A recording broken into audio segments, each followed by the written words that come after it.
Það Rio Tinto Alcan sem færir þér kryddsíldina.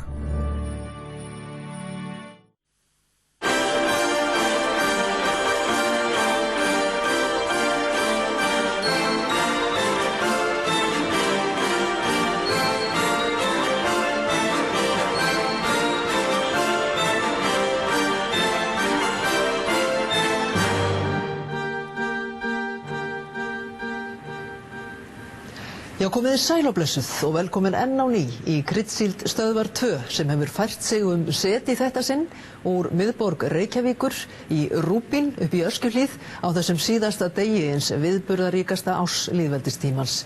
Næstu 90 mínútur eða svo munum við ræða við forystufólk stjórnmálaflokkana þetta ár sem að líða, en við fáum líka til okkar gesti utan stjórnmálana sem hafa látið sig þjóðmála umræðuna varða. Við rifjum líka upp í máli og myndum það helsta frá ýmsum sviðum þjóðlífsins. Og nú, þegar aðeins 10 tímar lifa af gamla árinu, ekki eftir neina að bíða, við hefjum Kryddsíld með myndrænni samantekt ársins 2009.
Já, komið sæl og velkomin í Kryddsíldina 2009. Eins og við sáum á þessum myndum hefur þetta verið viðburðaríkt ár og það eiginlega engin endir á viðburðaríkum atburðum á þessu ári vegna þess að nú hefur forseti Íslands tekið sér umhugsunarfrest til þess að hugsa Icesave frumvarpið sem Alþingi samþykkti með 33 atkvæðum í gær gegn 30 atkvæðum stjórnarandstöðuna. Steingrímur, kom þetta á óvart að forsetinn skyldi taka sér þennan umhugsunarfrest? Nei, í sjálfu sér ekki. Það hafa forsetar áður gert við svipaðar aðstæður ef þeir hafa fengið mikinn fjölda áskorana að staðfesta ekki lög. Nú það verður líka að hafa í huga að þessi lög voru ekki samþykkt fyrir á 12. tímanum í gærkvöldi og við gengum frá skjölunum snemmi í morgun, þannig að þau fóru bara beint inn á ríkisráðsfundinn og ég ger engar athugasemdir við það að sjálfsögðu að forseti vilji aðeins fá tíma til að athuga máli, ræða við þá sem að afhenda honum undirskriftir og svo framvegis, þannig að þetta hefur gerst margoft áður þegar stóru umdeild mál eigi í hlut. Margrét, þú bindur væntanlega vonum við það að forsetinn hafni því að staðfesta þessi lög? Já, ég ætla að vona að hann standi í lappirnar. Ég ætla að taka þátt í athöfn sem að Indefence verður með á laugardaginn þegar undirskriftirnar verða afhentar. Þetta er ekki mótmæli, þetta er bara svona friðsöm athöfn, rautt neyðarkall. Þetta verður vantilega kynnt á næstu dögum. Ákvörðun eru auðvitað forsetans, en ég held að þjóðin sé ekki kjáni, hún er ekki fífl og við höfum nú öll talað hérna fyrir þjóðaratkvæðagreiðslu með það ekki. Og er ekki bara ágætt að láta reyna á það hvað þjóðin vill gera? Já, Bjarni, kannski Sjálfstæðisflokkurinn hefur nú kannski sístur verið fyrir það að samþykkja þjóðaratkvæðagreiðslur og allra síst að forsetinn væri að ganga inn í mál með þeim hætti sem að hann hugsanlega getur gert núna. Hvað tekur við ef að forsetinn tekur þá ákvörðun að synja lögun og staðfestingar? Ég vil nú fyrst segja að við í Sjálfstæðisflokknum við tókum á því á síðasta landsfund okkar. Við viljum einmitt efla þjóðaratkvæðagreiðslu sem úrræði til þess að leiða stór mál til lykta. Í þessu máli þá hefur auðvitað forsetinn nú þegar sent ákveðin skilaboð með þessari sérstöku áritun sem að hann setti á frumvarpi sem að þingið afgreiddi í haust.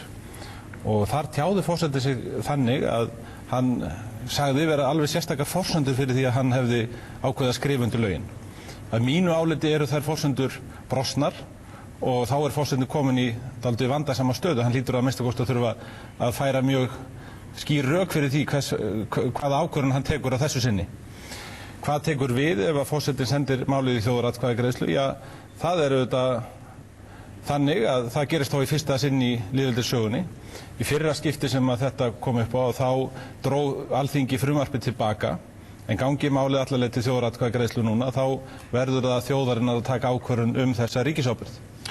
Sigmundur Davíð, heldur að þetta sé það sem forsetinn muni gera? Já, í rauninni honum ekki stætt á öðru sérstaklega ljósi áritunarinnar sem að Bjarni vísaði til og þar hann líka búinn að staðfesta það að hann telur þetta mál tækt til þjóðaratkvæðagreiðslu, það ekkert annað að ræða en það. Hann sagði á sínum tíma að hann ætlaði ekki að vísa þessu til þjóðarinnar vegna fyrirvarana. Nú eru þeir úr sögunu og málið aftur komið á sama staðu sem að segja hvað varðar skoðun almennings. Ég hjó líka sérstaklega stíð, hann vísaði til þess að líklega væri raunverulega meiri hluti fyrir því á þinginu að það færi fram þjóðaratkvæðagreiðsla og það alveg rétt, það kom fram við atkvæðagreiðslunni í gær. En ef að forsetinn synjar staðfestingu, þá það í rauninni besta niðurstaðan fyrir alla aðila málsins. Það góð niðurstaða fyrir Steingrím og stjórnina sem það hafa gert allt hvað þau gátu til þess að koma í gegn þeim samningi sem þau voru skuldbundin með og sama við samninganefndina. Það augljóslega góð niðurstaða fyrir forsetann sem að sýnir þá að hann hafi ekki verið bara í einhverju pólitík í fjölmiðlafrumvarpinu og augljóslega góð niðurstaða fyrir þjóðina sem að ákaflega ósátt við þetta mál. Það myndi leysa ýmislegt ef forsetinn tækir þessi ákvörðun. Það heldur lengra árið að taka það fram að forsætisráðherra nú væntanlegur hérna í þáttinni okkur. Hún að flytja sitt ávarp að taka upp ávarp sitt fyrir sem sýnt verður á sjónvarpsstöðvunum í kvöld, áramótaávarp sitt og Þráinn Bertelsson var einnig boðið hérna en hann kannski birti síðan en Steingrímur gott mál fyrir ríkisstjórnina segir Sigmundur Davíð ef að forseti synjar því að staðfesta þessi lög. Já, ég vil nú fyrst segja ást Sjálfstæðisflokksins á beinu lýðræði að illuheilli þá stoppuðu þeir það í vor sem leið eða síðla vetrar að það kæmu inn í stjórnarskrá og lög ákvæði hvernig ætti að framkvæma svona þjóðaratkvæðagreiðslu. Það vildum við og fluttum það frumvarp. Okkur vantar þá löggjöf, hún hefur aldrei verið sett og þetta rann upp fyrir mönnum þegar forsetinn synjaði staðfestingu fjölmiðlalaganna á sínum tíma. En þannig í fyrsta lagi stöndum við nú veikt að vígi að það ekki til nein lög það. Þaðan að síður ákvæði í stjórnarskrá, hvaða stöðu slíkar þjóðaratkvæðagreiðslur þá hafa. Þær eru hins vegar engan síður mjög mikilvægur og við eigum að innleiða þá venju að þjóðin geti tekið afstöðu beint í hinum stærri málum. En við þurfum lög það, hvernig það og hvaða mál eru bær í slík atkvæðagreiðslu. Er stjórnin... Má bara aðeins segja að því hefur verið hafnað, til dæmis af fulltrúum eða þeim flokkun sem hér sitja á móti mér, Framsóknarflokki og Sjálfstæðisflokki, að bera mjög stóra afdrifið mál þjóðarinnar sem voru mjög vel til þess fallin undir þjóðina, eins og það hvort ætti að byggja í Kárahnjúkavirkjun eða ekki. Það ósköp einfaldlega eitthvað sem menn gátu sagt áður en að lagt var af stað, já eða nei, og þá bara hætta menn við það. Þetta hljómar eins og spurningin Evrópusambandið. Bjarni. Hvort ætti að leggja á stað? Vandinn við þetta mál sá að það ekki hægt að hætta bara við það. Það hverfur ekki. Þetta er milliríkjadeila sem þarf einhvern veginn að leysa. Það hverfur ekki heldur. Og mun ekki hverfa þó að menn hafni þessu. Frumvarpið eins og það var lagt fram af mér á grundvelli 35. greinar stjórnarskrárinnar var samþykkt algerlega án breytinga í þinginu. Þið leggir til að Sjálfstæðismenn, við fáum kannski að skýringu því. Sjálfstæðismenn, þið hafið lagt til að það verði farið í aðrar viðræður við Breta að samningunum feldum. Og teljið að sé raunhæfur möguleiki að ná betri samningum við Breta heldur en þetta og meðan gerist ekkert sem veldur tjóni fyrir þjóðina eins og stjórnarflokkarnir hafa bent á? Ég verð nú aðeins að svara þessu fyrst með þjóðaratkvæðagreiðslurnar. Sko, þeir flokkar sem að segjast hafa verið að berjast núna hart fyrir þjóðaratkvæðagreiðslu og mætt mótstöðu hjá okkur, þeir fengu núna á þessu ári 2 gullin tækifæri til þess að láta reyna á raunverulegan vilja sinn til þess að bera mál undir þjóðana. Annað var Evrópusambandsmálið og hitt þetta mál. Í bæði skiptin sögðu þessi flokkar nei. En þarf ekki lög Við slum ekki gleyma því þessari umræðu. Tvenn frumvarp fyrir þinginu þjóðaratkvæðagreiðslu. Og varðandi stjórnarskrárbreytingarnar, þá vorum við að mótmæla því hvernig að þeim var staðið, samráðsleysið, að þetta skyldi koma fram nokkrum dögum fyrir kosningar, án samráðs milli flokkarna sem var algjörlega fordæmalaust, og það voru fjölmargar aðrar breytingar á stjórnarskránni sem að flokkarnir vildu þvinga í gegn, sem að við sem betur fer náðum að stöðva. Og flokkarnir eiga að koma sér saman breytingar stjórnarskránni. Sigmundur Réttarson fyrir mig hlýða að segja nokkur orð þessu. Það er mjög sérkennilegt ef aðal rök Steingríms og stjórnarinnar eru nú orðin þau að Framsóknarflokkur og Sjálfstæðisflokkur hafa einhvern tímann verið á móti þjóðaratkvæðagreiðslum í öðrum málum, og þess vegna hafi þau rétt á því að vera á móti þjóðaratkvæðagreiðslu nú. Ég hef aldrei beitt mér gegn þjóðaratkvæðagreiðslu í neinu máli. Kannski fá að segja nokkur orð hvað gerist ef að forsetinn synjar þessu. Þá erum við búin að setja Bretana í þá stöðu sem ríkisstjórnin alltaf að segja við séum í, að þeir komast ekki lengra með málið, og ég fullyrði að þeir vilja ekki lenda í þeirri stöðu að líta út eins og kúarar á alþjóðavettvangi. Koma aftur að því eftir smá hlýðum. Aðeins að rifja upp áður en lengra haldið og vonandi verður forsætisráðherra komin til okkar þá, þegar við erum búin að rifja hérna aðeins upp hvernig stjórnmálin hafa verið á árinu 2009, þau hafa vægast sagt verið afburðarík. Kíkjum á það. Janúar var mikill örlaga mánuður í íslenskum stjórnmálum. Eldar loguðu á Austurvelli dag eftir dag og mótmæli mögnuðust eftir því sem leið á mánuðinn. Við Íslendingum blasti sjón sem þeir hafa aðeins átt að venjast í fréttamyndum frá útlöndum. Á tímabili kom til átaka milli hluta mótmælanda og lögreglu sem beitti bæði píparúða og táragasi. Meira að segja Óslóartréð varð undan að láta og varð eldinum að bráð. Mitt í öllum látunum boðuðu Framsóknarmenn í forystukreppu til landsþings í Kópavogi.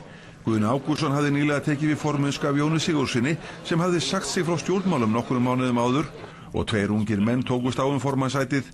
Höskuldur Þórhallsson var lýstur formaður Framsóknarflokksins hinn 18. janúar, en það reyndist mistök að ræða, og nokkrum mínútum síðar var Sigmundur Davíð Gunnlaugsson fyrrverandi fréttamaður hvíldur nýr formaður. Hinn ungi formaður sem var utan þings beið ekki boðana og bauðst 3 dögum eftir kjör sitt til að skera aðgerðalitla og óvinsæla ríkisstjórn Sjálfstæðisflokks og Samfylkingarinnar úr snörunni með því að Framsókn styddi minnihlutastjórn Samfylkingarinnar og Vinstri grænna fram að kosningum sem boðaði yrði til bráðlega. Daginn eftir var fullt út úr dyrum á fundi Samfylkingarinnar í Reykjavík. Það var ekki einn einasti maður hér á fjölmennum fundi Samfylkingarfélagsins í Reykjavík sem mælti á móti því að stjórnarsamstarfinu eru slitin nú þegar og kosningar fari fram ekki síðar en í maí. Vofa grúfði yfir ríkisstjórn Geirs H. Haarde og líf hennar var talið í klukkustundum, og eins og það var ekki nóg var upplýst alvarleg veikindi Geirs og yfirvofandi brotthvarf hans úr stjórnmálum. Skollin var á alvöru stjórnarkreppa og sunnudaginn 25. janúar hófust mikil fundarhöld á heimilum formanna stjórnarflokkana. Öllum var ljóst að reynt var til þrautar að halda dauðvona stjórn á lífi. Ætlum við ekki að segja það líki þá fyrir á morgun? Og eftir umsátur fjölmiðla við heimili Geirs þennan sunnudag tóku við spennuþrungnir fundir á mánudagsmorgni í Alþingishúsinu, en hádegi lá niðurstaðan fyrir. Það er niðurstaða milli okkar formanna stjórnarflokkana að þessu stjórnarsamstarfi sé lokið.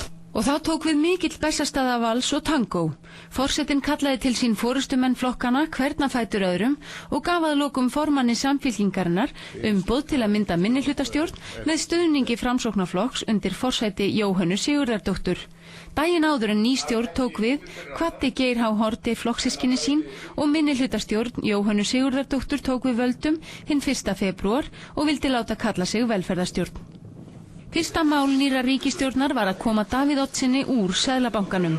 Tæpum mánuði eftir valdaskiptin var búið að samþykkja nýtt frumvarp bankan og Davíð og Eiríkur Guðnason yfirgáfu bankan, en áður hafði Ingimundur Friðriksson sagt starfi sínu lausu. Hinn 8. mars tilkynnti Ingibjörg Sólrún, sem eins og Geir H. Haarde glímdi við erfið veikindi, að hún yfirgæfi stjórnmálasviðið. Eftir mikinn innanflokksþrýsting gaf Jóhanna kost á sér í formennskuna og var kjörinn, eins og Bjarni Benediktsson sem sömu helgi var formaður Sjálfstæðisflokksins á sögufrægum landsfundi. Þar hélt Davíð Oddsson óvænta ræðu og gaf ekkert fyrir uppgjör síns flokks við fortíðina sem 80 manna starfshópur hafði unnið skýrslu í marga mánuði. Hins svokallaða endurreisnarskýrsla hins vegar mikil hrákasmíð, illa samin og full af rangfærslum. Ég sé mikið eftir þeim fallega trjágróðri sem felldur hefur verið til að prenta þetta plagg í stóru upplagi. Á þessum landsfundi var einnig öllum hugleiðingum innan Sjálfstæðisflokksins Evrópusambandsaðild kastað út í hafsauga. Framsókn hafði samþykkt aðildarumsókn á sínu landsþingi í janúar, en síðan þá hefur nánast ekkert heyrst af stuðningi flokksins við þá stefnumörkun. Spennandi þingkosningar fóru loks fram eftir að tekst hafði á vorþingi vegna málþófs stjórnlagaþing sem sjálfstæðismenn lögðust alfarið gegn. Þingi var slitið án þess að málið næði fram hinn 17. apríl og aðeins 8 dögum síðar var kosið til Alþingis. Sjálfstæðismenn töpuðu miklu fylgi eins og kannanir höfðu bent til. Nýtt afl, borgarahreyfingin með rætur í búsáhaldabyltingunni náði 4 mönnum á þing og Samfylkingin og Vinstrigrænir fengu meirihluta á Alþingi. Ný ríkisstjórn tók formlega við völdum 11. maí. Samfylkingin fékk langþráð stefnumál sitt samþykkt í stjórnarsáttmála og eftir aðeins rúma 2 mánuði eða 16. júlí samþykkti Alþingi þingsályktun aðildarumsókn að Evrópusambandinu. En það var Icesave-málið sem tók mestan tíma sumarþings, þótt þar væru einnig samþykkt ýmis mál varðandi endurreisn efnahagslífsins. Sumarþing dróst út ágúst þegar Icesave var loks samþykkt með fyrirvörum frá Alþingi sem allir flokkar tóku þátt í að semja, en eingöngu stjórnarþingmenn samþykktu svo að lokum. Átökin það mál innan ríkisstjórnarinnar leiddu meðal annars til þess að Ögmundur Jónasson sagði af sér ráðherradómi og Álfheiður Ingadóttir tók við embætti hans. Haustþing kom svo saman í október og Icesave hertók allan tíma þingmanna á nýjan leik. Rætt var málið í tæpar 200 klukkustundir. Síðustu dagarnir voru dramatískir og þá sérstaklega í gær þegar málið var loks leitt til lykta með 33 atkvæðum gegn 30. Ríkisábyrgð á Icesave var orðin að lögum og nú spurning hvernig forseti Íslands afgreiðir málið þegar 40.000 manns hafa skorað á hann að synja málinu staðfestingar. Já, það eru fleiri í landinu sem hafa áhuga á því hvernig við höndlum með málefni þjóðarinnar og þessna fæ ég til mín hingað við barborðið 4 Íslendinga sem vinna alla jafna, ekki allan sinn vinnudag í stóra gráa húsinu við Austurvöll. Sá sem fyrstur sestur hérna hjá mér Björn Þóri Viktorsson, lögmaður og fasteignasali og hefur nú varla lint látum í baráttunni fyrir því að fasteignaskuldir landsmanna verði leiðréttar eftir það sem hér gerðist. Barátta, Björn Þóri, velkomin. Takk. Barátta sem hefur nú litlu skilað eða hvað? Já, hún hefur því miður litlu skilað ennþá. Þó held ég að það einu eftir að koma í ljós þegar frá líður að þetta er lítil þúa sem komin af stað og ég held hún eftir að velta miklu hlassi. Þetta hefur vakið fólki í landinu til umhugsunar um það hvernig stjórnarhættir raunverulega eru á Íslandi. Það er alveg ljóst að það er ekkert verið að fara eftir því sem að einstaklingar eða heimilin er að biðja þau eru ekki partur af neinum sérstökum hagsmunahópi sem á einhvern stjórnmálaflokk eða hefur fengið einhvern stjórnmálaflokk til þess að verja sína hagsmuni. Heimilin stofnuðu þá þessi grasrótarsamtök sem voru ákveðin þrýsti hópur hagsmunasamtök heimilina. Alveg klárlega og ég er nú að tala um það er þessi litla þúa sem ég held að ég ætti að velta miklu hlassi. En vandinn er bara sá að þrátt fyrir mikinn og öflugan málflutning þá hefur bara lítið verið hlusta á þetta fólk. Það eru hagsmunir fjármagnseigendana sem ráða. Það er alveg ljóst og við sjáum það held ég í dag á Íslandi að það er ekki lengur að mínu viti þjóðkjörnir fulltrúar sem ráða. Það eru hinir raunverulegu valdhafar sem standa á bakvið stjórnmálaflokkana. Það eru fjármagnseigendur í víðum skilningi. Ég nefni bara Samtök atvinnulífsins, LÍU, ASÍ, lífeyrissjóðina, bankana og svo framvegis. Það eru fjármagnseigendur í víðum skilningi, stórfyrirtæki. Heldur til dæmis nú hefur komið í ljós að flestir flokkar ef ekki allir fengu væna styrki frá bönkunum. Heldur að það hafi haft einhver áhrif á hvernig menn? Engin spurning í mínum huga. Af hverju eru bankarnir og stórfyrirtæki að borga milljónatugi inn í kosningasjóði stjórnmálaflokka? Ég meina það er alveg augljóst að þessir aðilar vilja fá eitthvað fyrir það og þeir fengu eitthvað fyrir það. Menn bara gleymdu sér. En nú töluðu menn það hér í búsáhaldabyltinguna, þeir vildu sjá einhverja breytingar, þeir vildu sjá eitthvað nýtt gerast. Við vitum það að inn á Alþingi þá það meirihlutinn sem ræður, menn sem að leggja fram sín eigin mál, þingmenn, stjórnarandstöðu þingmenn eða stjórnarþingmenn, þau ná iðulega ekki fram að ganga. Hvað finnst þér það? Já, það er partur af þessu sem ég var að segja. Þingmenn sem að ganga inn í þessa hefðbundnu stjórnmálaflokka, þeir eru raunverulega búin að selja sannfæringu sína í allt og mörgum málum. Þeir vita fyrir hverju flokkurinn berst og þetta svona ákveðin hjarðhegðun að þingmenn þora ekki að standa á sannfæringu sinni. Það skipulega búið að útrýma gagnrýninni hugsun og sjálfstæðum skoðunum. Þingmenn eru beinlínis að fara gegn stjórnarskráni. Þeir greiða ekki atkvæði í öllum málum. Ég bara fullyrði það samkvæmt eigin sannfæringu eins og stjórnarskráin býður mönnum. Og við erum að sjá það að raunverulega er Alþingi fótum troðið af ofríki framkvæmdavaldsins. Við sjáum þetta í hverju málun á fætur öðrum. Og eins og þú nefndir réttilega áðan að venjulegir þingmenn, þeir koma sínum málum ekkert í gegn nema það séu stjórnarfrumvörp sem ganga fram. Besta dæmið þetta er þingmál sem varð að lögum í mars á þessu ári ábyrgðarmenn og allir voru gríðarlega sammála að væri mikið framfaraspor. Þó var búið að leggja þetta frumvarp fram á 11 þingum af hálfu stjórnarandstöðunnar. Það bara var alltaf svo eftir nefnd. Heyrðu, ein spurning í lokin. Hvað viltu biðja formennina þarna á næsta borði að gera árið 2010, stutt og laggott? Þeir eru að horfa í eigin barm og það er það sem stjórnkerfið allt þarf að gera. Það er svo mikið að í stjórnkerfinu. Það þarf að endurreisa virðingu og raunveruleg völd Alþingis þannig að lýðræðið fái að dafna á Íslandi eins og stjórnarskráin gerir ráð fyrir. Það skortir mikið á það eins og staðan er í dag.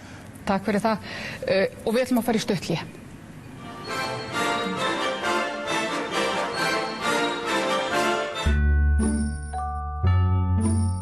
Það er Rio Tinto Alcan sem færir þér kryddsíldina.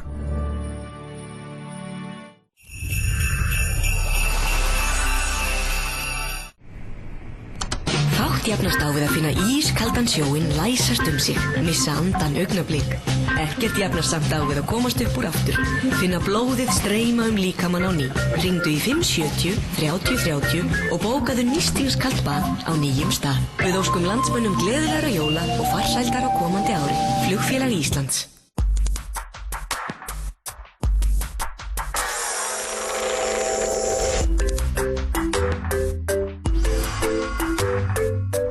Lífið tekur oft óvænta stefnu.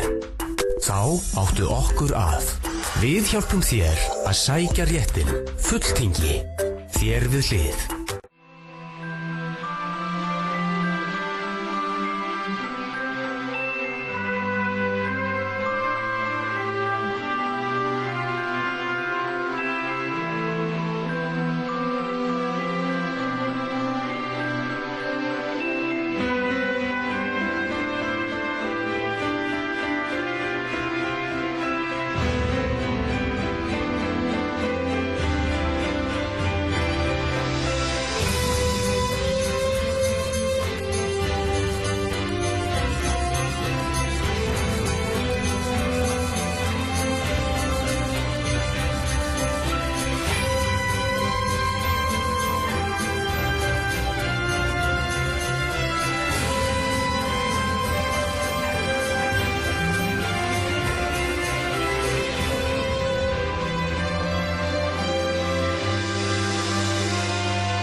Borgun óskar landsmönnum öllum gleðilegar hátíðar og farsældar á nýju ári með þökkum fyrir árið sem er að líða.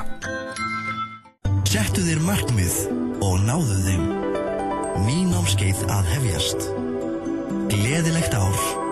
dalecarnegie.is. Einfaldlega allt í áramótamatinn í einni ferð.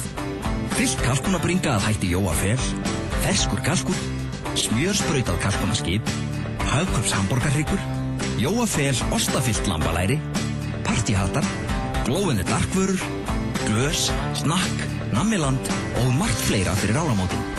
Hagkaup fyrir Íslendinga í 50 ár.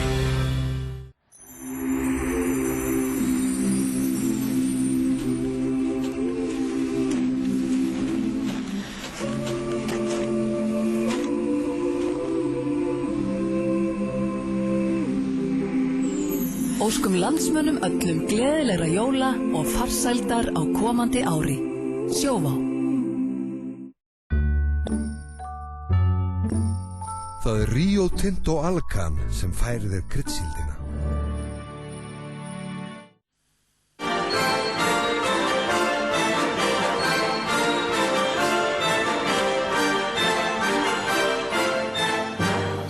Já, komið sæl aftur og þá vorum við mættir aftur við hringborðið með forystufólki stjórnmálaflokkanna og við vorum stödd hérna áðan í þjóðaratkvæðagreiðslunum. Það liggja 2 frumvörp fyrir þinginu sem þú bentir á, Margrét, þjóðaratkvæðagreiðslur. Ef forsetinn fer þessa leið að synja staðfestingunni, hvað hægt að afgreiða þau frumvörp hratt og hvað gæti þá svona þjóðaratkvæðagreiðsla farið hratt fram? Ég sé ekki til fyrirstöðu að þingi komið aftur saman bara eftir helgi og við vindum okkur í þau mál. Það er búið að mæla fyrir þeim. Það er búið að senda það út til umsagnar. Er þetta álíka frumvarp eða eru þarna mótsagnir í þessum tegundum? Já, þau eru það nú. Við í hreyfingunni lögum fram annað frumvarpið. Það gengur svona svolítið lengra. Það gengur, við gerum ráð fyrir því að fólk geti sjálft kallað þjóðaratkvæðagreiðslur og þingið getur líka, minnihluti, 1/3 þingmanna getur farið fram á þjóðaratkvæðagreiðslur. Þannig er það til dæmis í Danmörku. Víðast hverju kringum okkur eru þjóðaratkvæðagreiðslur og við erum ótrúlega aftarlega á merinni að hafa ekki tekið þetta. Eru þið sammála henni um þetta að það sé hægt að samþykkja bræða þessi frumvarp saman einhverjum hætti og afgreiða þessum lögum mjög fljótt? Já, ég held að það sé augljóst að þingi getur alveg greitt úr því ef að þessi staða kemur upp. Það sem að gerast hérna undanfarin ári samt það að þetta mál ítrekkað að koma upp og það kallar á að þingið finni einhverja varanlega lausn á þessu. Taki aftur til þess hvort við ætlum að láta ákvörðunarrétt það hvort að einstök málfari gangi áfram til þjóðarinnar, liggja hjá forsetanum eða hvort við ætlum að færa hann nær til þingsins eða jafnvel alla leið til þjóðarinnar.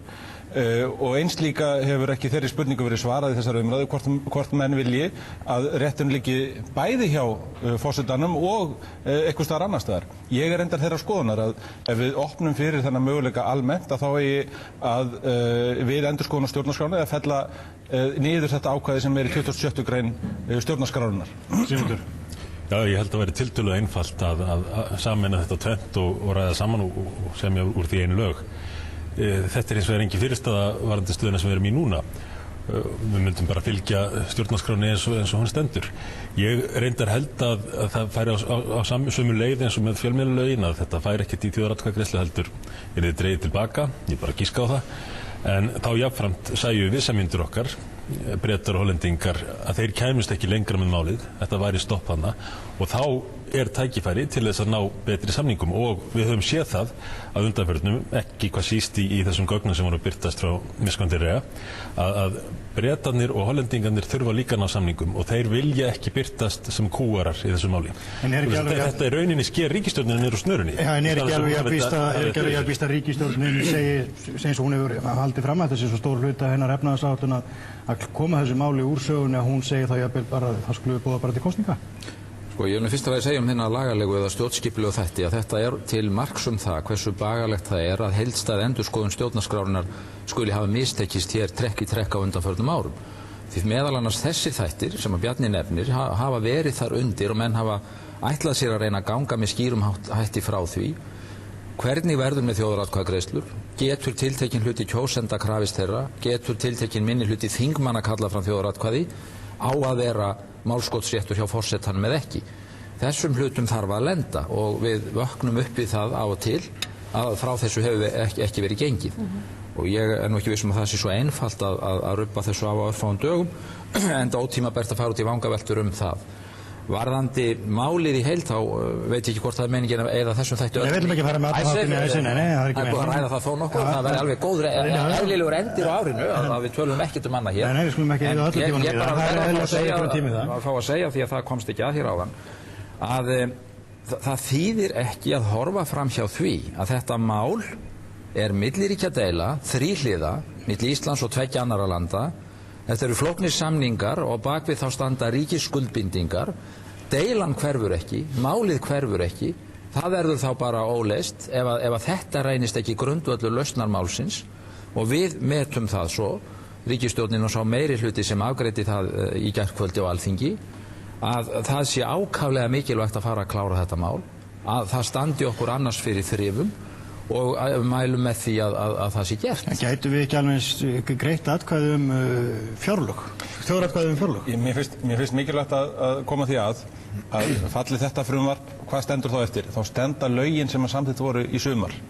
Þá standa fyrirvararnir, þá stendur ríkisábyrgðin með þeim fyrirvörum sem þingið sett í sumar. Í þeim farfi málið. Það má halda því fram að þau lög hafi eftir vill bara formlegt gildi, ekki eiginlegt, vegna þess að Bretar og Hollendingar hafi ekki fallist nú þegar á þá skilmála, en í þeim farfi stendur máli. Ég tek undir með Steingrími það að við þurfum að ná árangur í því að endurskoða stjórnarskrána og það bagalegt að það skuli hafa mistekist. Við þurfum að spyrja okkur hvers vegna það hefur farið í þennan farfi aftur og aftur og ég vil að við notum þetta kjörtímabil í þeim tilgangi. Hvort að við eigum að fara í þjóðaratkvæði með fjárlög? Nei, það held ég ekki. Ég þeirra skoðunar að það sé ekki öll mál. En þetta ekki eins mál með það, þarna verið að fjalla skuldbindingar sem að þjóðin ætlar að bera ábyrgð á með ríkisábyrgðinni. Ég ekki alveg ljóst að langflestir segja nú nei þegar þeir eru beðnir spurðar af því hvort þið vilji borga peninga. Það ekki skiljanlegt? Nei, ég meina að það bara í mannlegu eðli. Já. Það rétt að það mikilvægt að ljúka þessu máli, en sú nauðsyn, sú þörf, hún má ekki vera til þess að við á endanum föllumst bara allar kröfur viðsemjenda okkar. Það það sem við erum að gagnrýna. Þið hafið sprikslað, ég byrja ekki kannski þið nákvæmlega sýtti hér við þetta borðin. Því svona í umræðu, í hittaumræðinu og hittin hefur verið mikil Sigmundur, þá hefur borið á svona orðum eins og landráðamenn, þessi verið að ráðamenn sé að vinna fyrir erlend stjórnvöld og svo framvegis.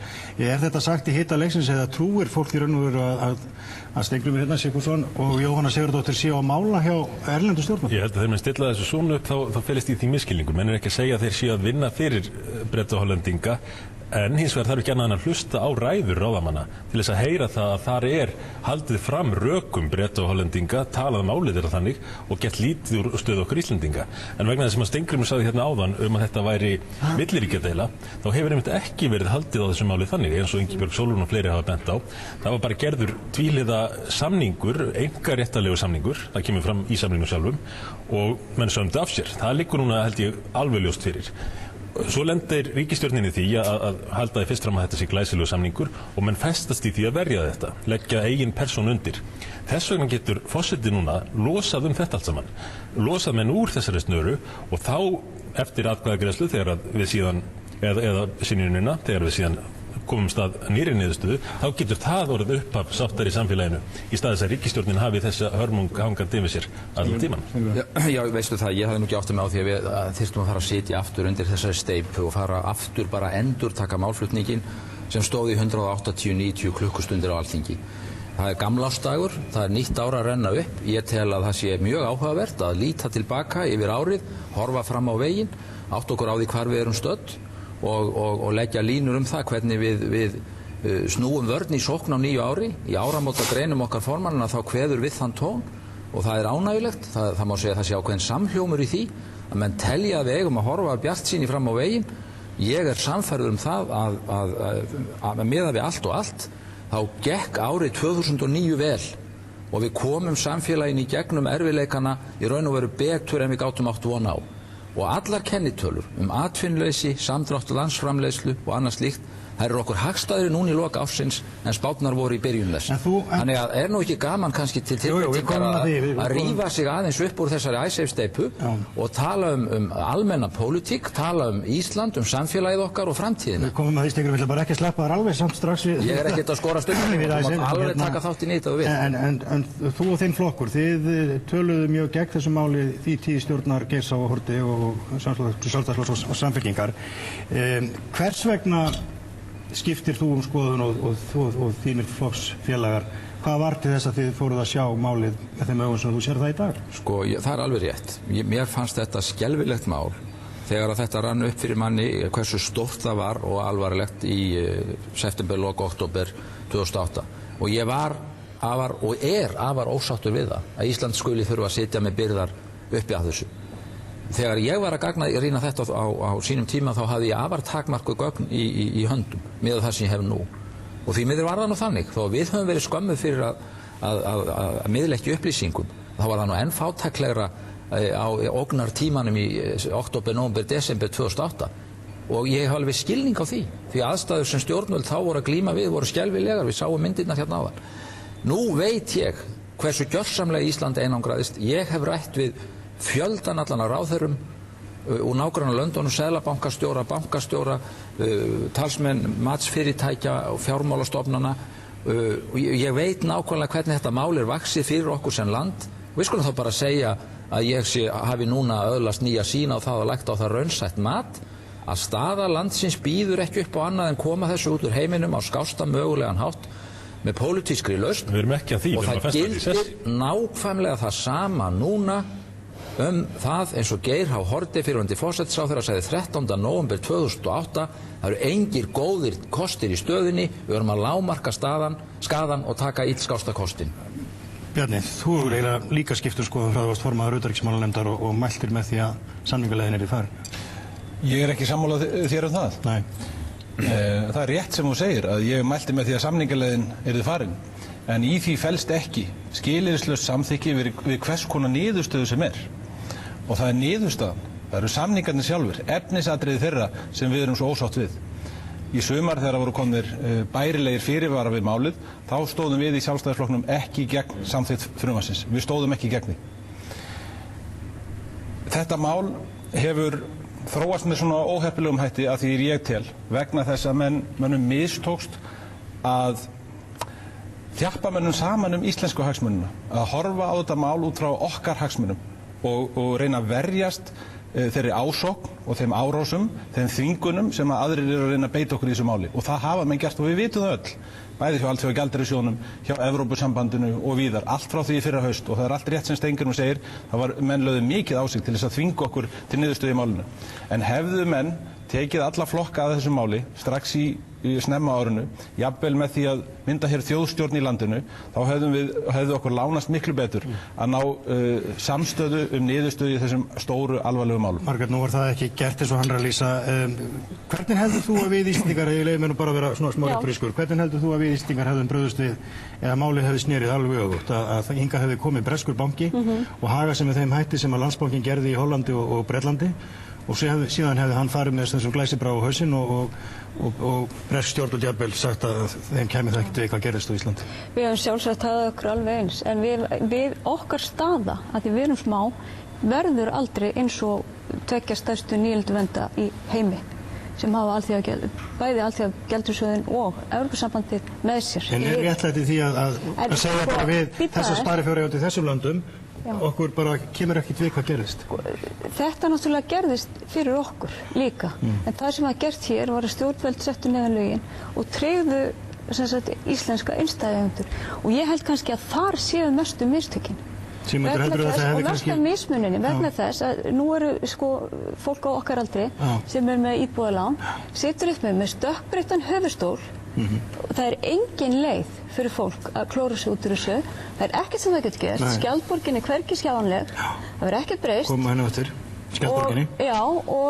En á móti þeir sem áttu peninga, þeim fengu allt. Sigmundur, hefði kannski bara síðustu mínúturinn sem eigum kannski þessum þætti hjá okkur í þættinum, hefði kannski verið eðlilegt þegar staðan lá fyrir í upphafur hruns að segja bara sem svo, Landsbankanum er ekki viðbjargandi, það verða allir viðskiptavinir hans, íslenski sem og erlendir, bara taka því til gjaldþrotabanki og bíða eftir því að vera gerður upp eins og gjaldþrotafyrirtæki. Ég held að það verið eðlilega að fara. Réttlætanlega og nauðsynlega eins og EFTA-dómstóllinn sýnist mér vera sammála okkur En hins vegar... En hefði það verið eðlilega að fara? Bara var ónýtur banki og það var ekki hægt að bjarga honum og bara fara með henni í gjaldþrot og segja það við íslenska viðskiptavinni líka. Hann fór í gjaldþrot, neyðarlögin tryggðu íslenska innistæðueigendur og það virðist hafa verið réttlætanlegt samkvæmt mati EFTA. En þegar menn komast að þeirri niðurstöðu sem mér heyrist finnst þér að eðlileg mismunun að við tökum enga ábyrgð á? Það hefur engin hvorki fyrri né þessi ríkisstjórn hefur sagt við ætlum að láta þetta mál óafskipta. Áðar hafa viljað skipta sér að þessu.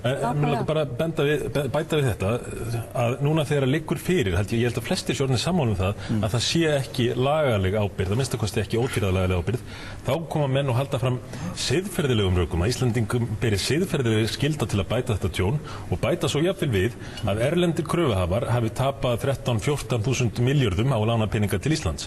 Hvernig ætla menn að halda því fram að íslenskir sjómenn eða hjúkrunarfræðingar eða aðrir beri ábyrgð á því þó að áhættu sæknustu bankar í heimi, Deutsche Bank, Royal Bank of Scotland og fleiri, hafi lánað hingað peninga sem að síðan voru lánaðir ekki til Íslands en áfram til útlanda og tapað þeim peningum.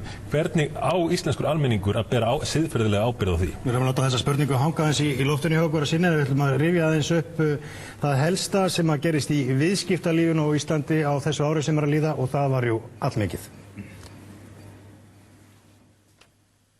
En það væri það náttúrulega bara óábyrg meðferð á fé minni hálfu að gera það, það ekki? Gullkorn ársins úr viðskiptalífinu hraut af vörum Bjarna Ármannssonar þegar í ljós kom að Glitnir þyrfti að afskrifa 800 milljóna króna lán sem hann tók en taldi óábyrgt að borga. Hver fréttin á fætur annari hefur gengið yfir þjóðina allt þetta ár af auðmönnum og fyrirtækjum sem myndu fá eða hefðu fengið afskrifaðar milljóna eða milljarða skuldir hjá bönkunum. Við stiklum á stóru. Seðlabankinn byrjaði með einu pennastriki afskrifaðan 75 milljarða af skuldum hinna föllnu banka. Og reikningurinn að sjálfsögðu sendur skattgreiðendum. Baugur varð gjaldþrota í mars, ýmsir gætu á endanum þurft að afskrifa vel yfir 100 milljarða vegna gjaldþrots oddvita útrásarinnar í Dana og Bretaveldi. Kaupþing nú Arion tók síðan yfir Haga í september.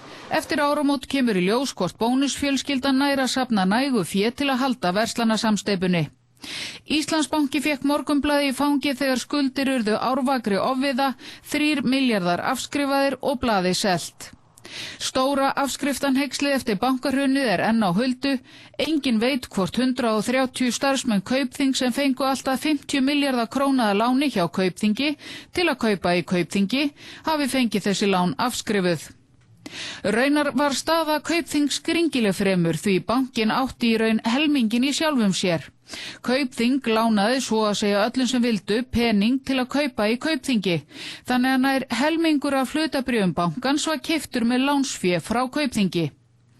Óskabarni þjóðarinnar Eimskipum var bjargað á 11. stundu í júní. Björgunin kostaði 270 milljarða sem voru afskrifaðir. Fyrrverandi seðlabankastjórinn Finnur Ingólfsson átti meirihluta í langflugi sem átti í Icelandair. Þetta kornungafélag varla 30 ára varð gjaldþrota síðsumars en náði að skilja eftir sig tæplega 14 milljarða skuldaslóð. Milestone sem átti Sjóvá varð gjaldþrota í september. Þar þarf að afskrifa líklega upp undir 80 milljarða pluss 6 milljarða sem Wernersbræður eigendur Milestone fengu hjá Milestone meðal annars til að kaupa systur þeirra Ingun út úr félaginu. 3 félög athafnamannsins Sigurðar Bollasonar skilja eftir sig 11 milljarða króna skuldaslóð sem að líkindum þarf að afskrifa. Flugmógullinn og viðskiptahagfræðingurinn Pálmi Fons fór með himinskautum árið 2008, átti Íslandsmet í hagnaði að sögn 75 milljarðar í plús, fáeinum mánuðum síðar varð hann fallít 20 milljarðar í mínus og upp undir 30 milljarða skuld gæti lent á bönkunum og er þá fjarri því allt talið. Ég mig frá mér til mín mætti kalla á mannamáli það sem á viðskiptamáli heitir lán til tengdra aðila. Upp komst frumlega slíka viðskiptafléttu í júní þegar fréttist að Sigurjón Árnason fyrrverandi Landsbankastjóri hefði lánað Sigurjóni 70 milljónir króna úr einkalífeyrissjóði Sigurjóns í bankanum. Fréttastofa reifaði í sumar hvað gæti gerst ef Sigurjón gæti ekki borgað. Gæti Sigurjón þá hugsanlega farið í mál við Sigurjón eða væri mögulegt að Sigurjón gengi að veðum sem Sigurjón veitti þegar Sigurjón tók lán hjá Sigurjóni? Myndi þá Sigurjón yfirtaka húseignir Sigurjóns sem voru hafðar sem veð fyrir lánunum?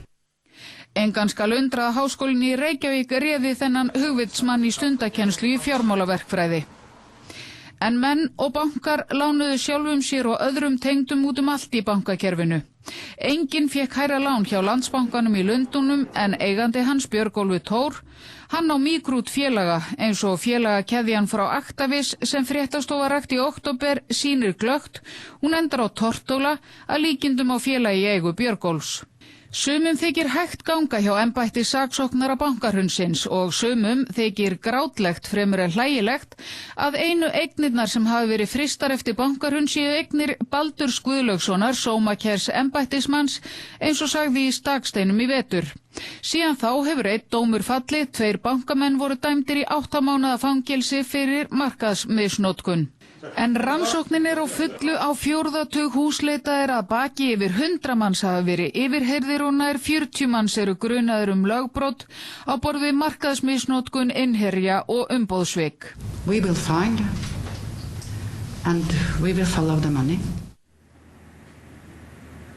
Já, ég veit ekki hvort næsti viðmælandi minn vill tala Icesave-steipuna sem hefur verið býsna fyrirferða mikil hérna á formannaborðinu, en hún heitir Margrét Pétursdóttir, verkakona Klinka á tannlæknastofu og þrumaði yfir liðnum á borgarafundi í Háskólabíói hér í Bús- og Haldabyltingunni, og það var meðal annars hún sem klæddi styttuna af Jóni Sig í bleikt á sínum tíma á Austurvelli.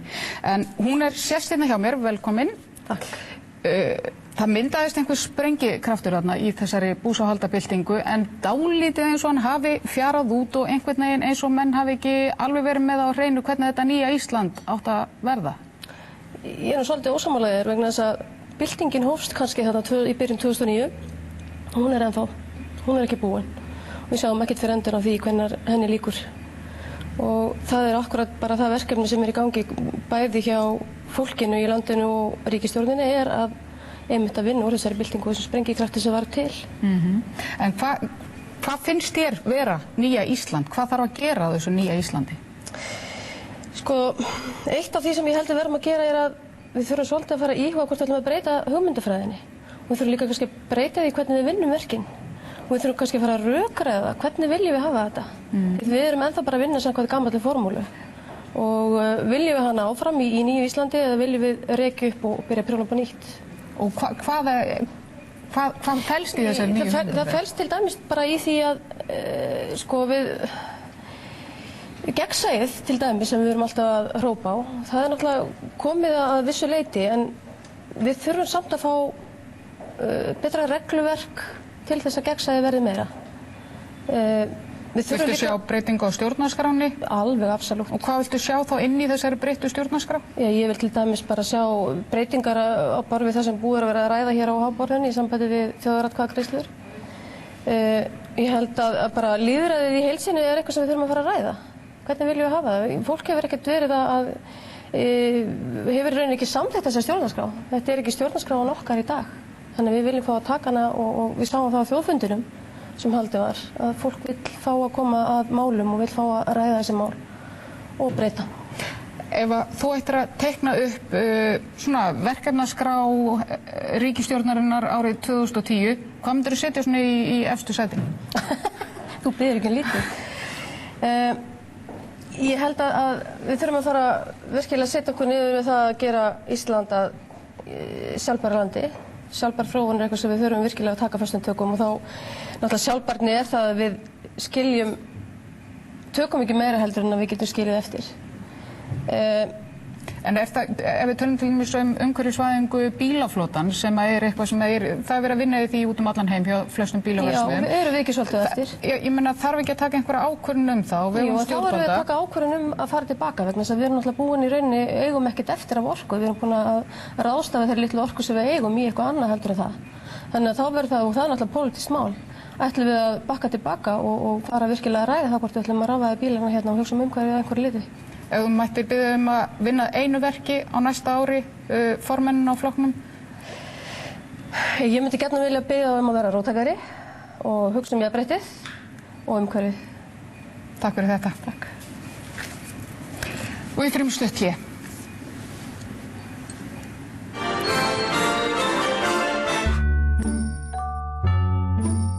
Það Rio Tinto Alcan sem færir þér kryddsíldina.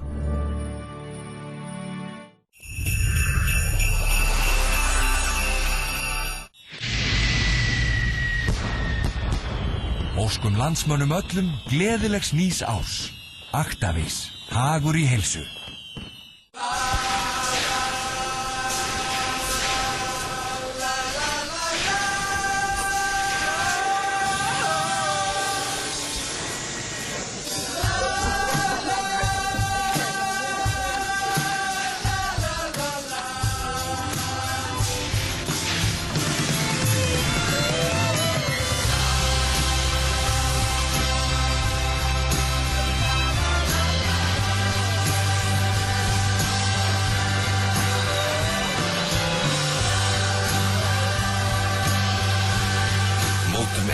framtíð á nýju ári.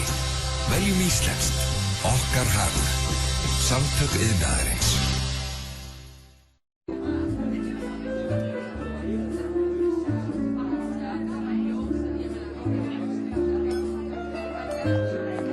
Í einu vínglasi jafn mikið alkóhól og í einni bjórflösku. Í einni bjórflösku jafn mikið alkóhól og í einföldum drykk af sterku víni. Tegundin skiptir ekki máli. Áfengi áfengi. Lýðheilsustöð. Sendum félagsmönnum, fjölskyldum þeirra og landsmönnum öllum hugheilar jóla- og nýjársveður. Félagið iðn og tæknigreina.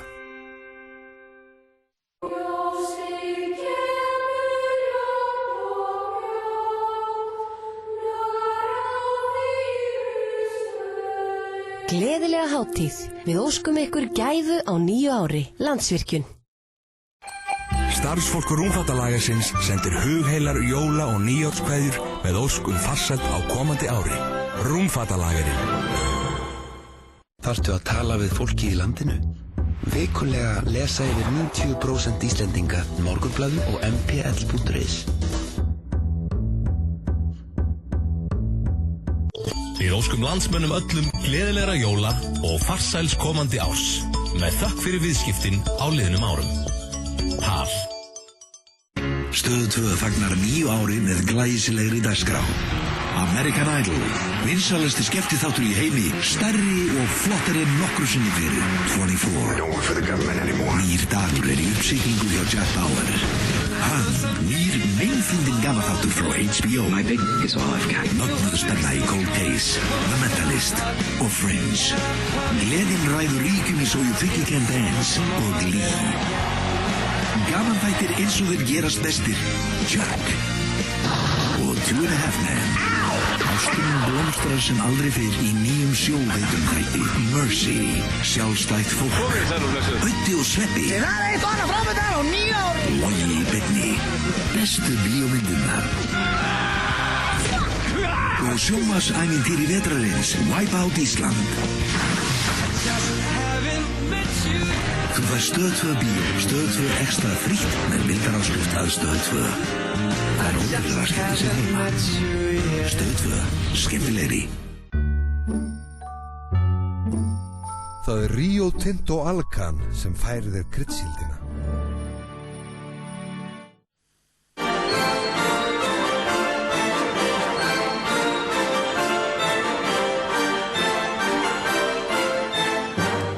Já, komið þið sæláttur og þá erum við aftur sest hér við hringborðið og forsætisráðherra Jóhanna Sigurðardóttir er mætt til okkar eftir að hafa flutt ávarp sitt til þjóðarinnar sem við fáum að sjá á sjónvarpsstöðvum í kvöld.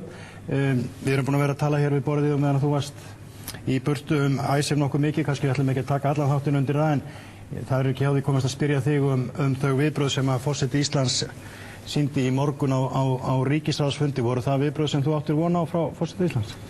Já, þau kom mér ekki að vísu ekki á óvart vegna þess að það er stutt síðan að málið var samþykkt á þingi. Forsetinn hefur fengið fjölda áskoruna þjóðaratkvæðagreiðslu og að skrifa ekki undir og síðan hefur hann fengið óskir frá Indefense-hópnum að þeir fá að spjalla við hann og það hefur ekki gefist tími til þess, þannig að forsetinn kaus að taka sér þótturna tíma og ég gerði ekki athugasemdir við það. Miðað við það sem að forsetinn gerði í fjölmiðlamálinu og þau voru búin að ræða hér á meðan eins og ég segi þú varst í burtu, það verið að benda á fordæmi sem er í því og þá voru nú undirskriftirnar ekki smargar. Sigmundur Davíð hefur orðað þannig ef ég maður svona innihaldslega að forsetinn eiginlega get ekki annað miðað við forsögu mála hjá honum sjálfum en að vísa þessu til þjóðarinnar. Já, ég hef nú mikið farið yfir þjóðaratkvæðagreiðslu og hvernig þær eru framkvæmdar í öðrum löndum og ég tek virkilega mark á því sem að þar er og til að það sé alveg rétt og er sammála því að það er ákveðið mál sem get ekki farið í þjóðaratkvæðagreiðslu. Við erum að tala um skattamál, við erum að tala um fjárlög íslenska ríkisins og við erum að tala um þjóðréttarlegar skuldbindingar. Ég man nú ekki betur heldur en að Sigurður Líndal hafi nú verið að tjá sig um þetta núna bara í gær eða fyrradag varðandi þetta mál, að það væri hæpið að það getur farið í þjóðaratkvæðagreiðslu, þannig að mér finnst að menn verða að horfa svolítið til þess. Þetta er ekki rétt. Það er einmitt undantekningatilvik löndin þar sem að slíkt er ekki talið til þjóðaratkvæðagreiðslu. Víðast hvar á það við öll mál. Á Íslandi segir stjórnarskráin ekki neitt slíkar takmarkanir. Á Íslandi er reglan svo. Sigmundur, hvað heldur þú að þjóðin munu segja við því ef við settum skattahækkanir í þjóðaratkvæðagreiðslu eða fjárlögin. Þið hafið stillt þessu þannig upp að þetta sé pólitískt mál, þetta sé pólitísk ákvörðun, ekki raunverulega skuldbinding. Það getur farið í þjóðaratkvæðagreiðslu, það er bara þannig. En stjórnarandstaðan hefur líka sakað ykkur, Jóhanna, Sigurður Líndal, það er ekki rétt heldur. Sigurður Líndal benti mitt á að þetta væri ekkert venjulegt milliríkjamál. Stjórnarandstaðan hefur bent og það Bjarni gerði það hér áðan að ríkisstjórnin hefði slegið á útrétta hönd stjórnarandstöðunar samvinnu varðandi lausn Icesave-málsins. Það hefði verið hægt að ná miklu breiðari pólitískri niðurstöðu þetta mál í samningum við Breta og Hollendinga ef allir flokkar hefðu fengið að koma að málum eins og þau hafa bent hér á í þættinum. Já, ég er bara ekki sammála Bjarna í því. Það hefur verið höfð mikil samvinna við stjórnarandstöðuna þetta mál og við aðra umræðu náðist bærileg sátt þetta. Vísu greiddi sjálfstæðismenn ekki atkvæði með þeim tillögum sem þá voru lagðar fram við aðra umræðu sem þau núna vilja sitja í þjóðaratkvæðagreiðslu sem manni finnst náttúrulega mjög sérkennilegt. En ég er alveg sannfærð að það var allt gert til þess að ná sem hagstæðustu niðurstöðu fyrir Íslendinga og ég er líka sannfærð að það var ekki lengra gengið í því máli. Ég held að sé alveg ljóst. Það var það mikið gert í þessu máli. Varðandi það hvort að málið er tækt til að ganga til þjóðarinnar að þá hlýtur skoðun eins manns að skipta mestu og það er forsetans og hann er búinn að tjá sig það eins og Sigmundur benti á hérna áðan. Hann tjáði sig það í haust. Hann sagði að það væri alveg sérstakar skilgrendar ástæður fyrir því að hann hefði ekki sent það til þjóðarinnar þá. Og þá var ekkert minnst á það að málið væri ekki takt til þess. Þannig að ég finnst þetta mál bara, því hafi verið svarað þeim sem að mestu máli skiptir í þessu mati. Margrét, vilt þú segja eitthvað það sem forsætisráðherra hefur sagt? Ég held að þjóðin sé fyllilega treystandi fyrir þessu máli og ég held að það myndi styrkja stöðu okkar að sýna það að 70% Íslendinga eða eitthvað vill eitthvað annað. Ég held að það væri ekki hægt að hunsa slíka niðurstöðu og það eitt og sér myndi styrkja samningsstöðu okkar. Sko, það er alveg ljóst að við verðum einhvern veginn að ljúka þessu máli. Það mun ekki gufa upp. En verði þetta lögum sem samþykkt verið í gær, þá munum við verið næstu 40 árin að borga þetta. Viljum við það? Mér finnst vanta þegar stjórnarandstaðan er að tala með þessum hætti máli skuli þjóðaratkvæðagreiðslu. Það tekur auðvitað allt sinn tíma. Vilja fella þetta jafnvel og vísa þessu aftur til samningaborði með Hollendingum og Bretum. Þið hafið aldrei nokkuð tíma að svara því. Hvað tekur við ef að þetta mun nú ske? Að við munum fresta þessu í marga mánuði. Það hefur til dæmis verið talað það hjá þessum áhættugreiningarfyrirtæki sem hafa verið að skoða þetta mál að þessi 10% áhætta á greiðslufalli þjóðarinnar. En hvað er mikil áhætta fyrir þessa þjóð að klára ekki ljúka þessu máli sem er mikilvægur þáttur í endurreisninni og til þess að skapa trúverðurleika við aðra þjóðir.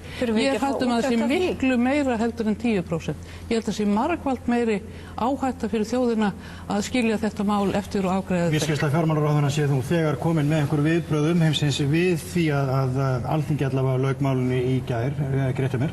Jú, ég var að fá þær fréttir hérna inn að Standard & Poor's matsfyrirtæki er búið að endurmeta stöðu Íslands og breyta horfunum úr neikvæðum í stöðugar. Þeir eru með tiltölulega jákvæða umsögn þróun mála hér og nefna sem ástæður fyrir breytingunni að taka okkur af neikvæðum horfum og setja okkur á stöðugar horfur að nú sé komin niðurstaði að Icesave-málinu, að það hafi tekist vel til með endurreisn bankakerfisins, það sé búið að taka hér á ríkisfjármálunum og fleira. En þeir nefna og tilgreina sérstaklega lausn Icesave-málsins sem lið í því að eyða hér óvissu, skapa stöðuleika og betri horfur inn í framtíðina. Þeir breyta ekki matinu, þeir tala horfurnar. Þetta er Standard & Poor's, saman fyrirtæki og mat alltaf lánshæfi íslensku bankana, þeim er betra sem þeir tóku sem meiri skuldir. En hvað eru þeir að segja með þessu mati og þeirri greinargerð sem fylgir? Þeir eru að tala það að Ísland sé að fylgja þeirri stefnu sem að Alþjóðagjaldeyrissjóðurinn hefur markað með því að fara þessa braut ríkisstjórnarinnar. Og hvaða stefna er það? Það er að breyta Íslandi í eins konar verstöð sem að framleiði sem allra mesta fiski og áli til að flytja út en flytji sem allra minnst inn vegna þess að krónan eigi að haldast veik að minnst okkur 10 ár, líklega einhver áratugi, hér eigi verið að gjaldeyrishöft áfram, allt gert til þess að við getum borgað, en hvernig samfélag skapar það og hvernig nýtist það okkur við að halda í það fólk sem við þurfum hér. Sigmundur Davíð, er þetta hugarfari sem þú vilt að við leggjum með í nýja árið? Bölmóður og svartsýni og engin trú á framtíðina. Hér segir Margrét að við verðum í 40 ára að borga þessu. Það eru mjög góðar líkur á því að láni verða fullu uppgreitt fyrir 2024. En við erum að gera okkur grein fyrir því hvað vandinn raunverulega Steingrímur. Vandi Íslands skuld-setningin. Skuldakreppa ekki leyst með því að auka hennar skuldina. Fyrir utan skuldsetninguna 10%. Nei, það rangt. Það bókhaldsbrella, það mjög ósvífin bókhaldsbrella sem einfallega röng, Steingrímur. Bókhaldsbrella sem verri heldur. Sigmundur Davíð náttúrulega getur ekki talað annað. Þannig að ég alveg sama hvað við færum að ræðum hérna þó það veri veðrið, þá myndi hann fara að tala með þessi. Telur Sigmundur að við þurfum ekki á þessum lánum að halda hjá Alþjóðagjaldeyrissjóðnum og Norðurlöndunum til þess að styrkja gjaldeyrisvaraforða þjóðarinnar? Það er nú annað, af því að Steingrímur vill tala annað en ICEF. Þetta algjörlega galin stefna að ætla að taka þessi gríðarlegu lán til þess að halda upp í gengi krónunnar. Það leiðin til glötunar eins og ég held að Formaður Sjálfstæðisflokksins Bjarni, ef mann rétt á var það nokkurn veginn það síðasta sem að Geir H. Haarde sagði sem meðan hann gegndi ennþá embætti forsætisráðherra við okkur fjölmiðlamenn að hann sagði ég ætla rétt að vona að hversu stjórn sem verður sem tekur við að hún haldi sig við áætlun Alþjóðagjaldeyrissjóðsins. Það verði ekki horfið af þeirri braut að vinna að lausn málana með Alþjóðagjaldeyrissjóðnum. Ert þú ennþá þeirra skoðana sem hann setti fram þarna sem fráfarandi forsætisráðherra? Já, og við höfum stutt að við heldum áfram samstarfi við Alþjóðagjaldeyrissjóðan. Þegar hins vegar til kastana kemur og það birtist okkur grímulaust að sjóðurinn getur ekki tekið ákvarðanir afgreiðslu lána fyrir lánabeiðnar okkar vegna þess að hann í gíslingu þeirra sem eru að vinna mót okkur í ICEF-málinu, þá segi ég að þá erum við betur settir án Alþjóðagjaldeyrissjóðsins. Ef það á að þvinga okkur til niðurstöðu í ICEF-málinu með svona bólabræður... En ekki ljóst ef við förum út úr áætluninni, þá erum við ekki að fá lán eins. En sjáðu til, hvað hefur gerst með því að hafa ICEF-málið ekki afgreitt og láta þessa menn standa frammi fyrir þessari óþægilegu stöðu, þá hafa þeir gefið eftir. Þeir nefnilega veitt okkur lána fyrir greiðsluna núna á haustdögum. Við fengum endurskoðun á Alþjóðagjaldeyrissjóðsláninu og hver ráðamaðurinn á Norðurlöndum á fætur öðrum kannast ekki lengur við það að lausn ICEF-deilunnar væri skilyrði fyrir því að við fengjum lána fyrir greiðslu. Króna sem voru að falla... Ég er ósáttur veitt hérna heimir. Stillir svo þannig upp og mér finnst Jóhann að gera það líka. Að gagnrýnin okkar byggja á því að við höfum að hverfa frá þessu öllu saman og skella í lás. Við settum á stað viðræður við þessa menn. Við teljum að það sé fyrir löngu síðan búið að bjóða lausn sem að sé boðleg fyrir alla aðila og eigi að vera grundvöllur að samkomulagi það hvernig eigi að ljúka ICEF-málinu. Við stóðum ekki í vegi fyrir því að málið er afgreitt með þeim skilyrðum sem að voru komin á sumarþinginu og málið snýst bara einfallega það að okkur standi til boða lausn sem að sýnir það að við erum sjálfstæð og fullvalda þjóð sem höfum ekki verið þvinguð til pólitískra afarkosta. Það eitthvað sem við munum aldrei geta sætt okkur við. Ég ætla kannski aðeins að verða við og fjármálaráð aðeins að bara líka það aðeins aðra brot. En það kannski þetta snertist nú allt saman. Öll þessi mál eru nú skild vegna þess að allt hangir þetta nú saman við þá atburði sem urðu hér í október. Margrét Pétursdóttir var hérna hjá henni Lóu Pind áðan og hún var að ræða það að búsáhaldabyltingunni væri alls ekkert lokið. Hún væri ennþá í gangi og það var ákveðna kröfur það hvernig nýja Ísland ætti að líta út og það var meira lýðræði og það var umhverfisvæða þjóðfélagið og auka þið beina lýðræði sem við erum nú svo sem verið að ræða hér hálfparti líka í ICEF-málinu. Atburðin sem að gerast þarna í október eru auðvitað raktir til hegðunar fyrirtækja, ekki bara íslenskra fyrirtækja heldur á alþjóðavettvangi. Við sáum hérna áðan yfirlit það hvernig fór fyrir útrásarvíkingunum. Höfum við nægilega staldrað við og gert upp hvað var í gangi hér á Íslandi á árunum 2002 til 2009 og hvernig það mátti verða að við fórum þennan veg og endum þar sem við enduðum? Það verið að gera það upp og ég treysti því að það sé verið að gera það vel á vegum þessarar rannsóknarnefndar sem að mun birta skýrslu núna eftir mánuð og við verðum að nota tækifærið, stjórnmálamenn og almenningur til þess að byggja á þeirri vinnu til þess í fyrsta lagi að læra af reynslunni, gera svo þær breytingar sem að þarf í ljósi reynslunar en líka til þess að ná sátt í samfélaginu vegna þess að annars heldur reiði áfram að verða eyðileggingarafl. Við þurfum að þvert á móti að ná samstöðu og það er best gert með því að allir sættist á það að það sem út úr þessu kemur sé eitthvað til að byggja á og sé búinir að segja það fyrirfram að þarna verði einhvers konar nýtt upphaf. Margrét, hvernig stóð því svona þegar þú ert nú búin að hugsa mikið um þessi mál og þín hreyfing? Þegar þú stendur upp og situr hérna hjá okkur í dag, hver telur þú að vera svona megin skýringun á því að þetta tiltölulega litla og kyrrláta þjóðfélag fór á örfáum árum ganga sem það fór? Sko, þegar maður horfir einmitt á svona annál, þá finnst manni sko það sem hefur gerst á þessu ári, þetta er svo heil mannsaldur, en það hefur ekkert breyst. Sko, það er búið skipt sæti, ekki satt, en stjórnin hafa sér eins og stjórnin gerði fyrir hrun, stjórnarandstaðan hafa sér eins og stjórnarandstaðan fyrir hrun. Þetta er vandinn. Skýrðu það eins nána, hver er þetta? Er þetta umgengnismál eða er þetta retoríu, hvernig fólk talar, hvernig það nálgast málum, hvernig það vinnur saman? Fólk talar ekki saman. Nei. Og við sjáum þetta náttúrulega bara í þinginu. Ég kem úr allt öðru sem vinnuumhverfi, þar sem bara fólk vinnur saman, vinnur vinnuna sína og það er alltaf stefna sama marki. Inn á þinginu er alltaf eitthvað sko bak. Og ég held til dæmis að Bjarni Brynjólfsson... Baktjaldamark? Nei, ekki baktjaldamark, skulum ekki segja það. En það er sko annað markmið sem er stóra markmið og það er að ná völdum.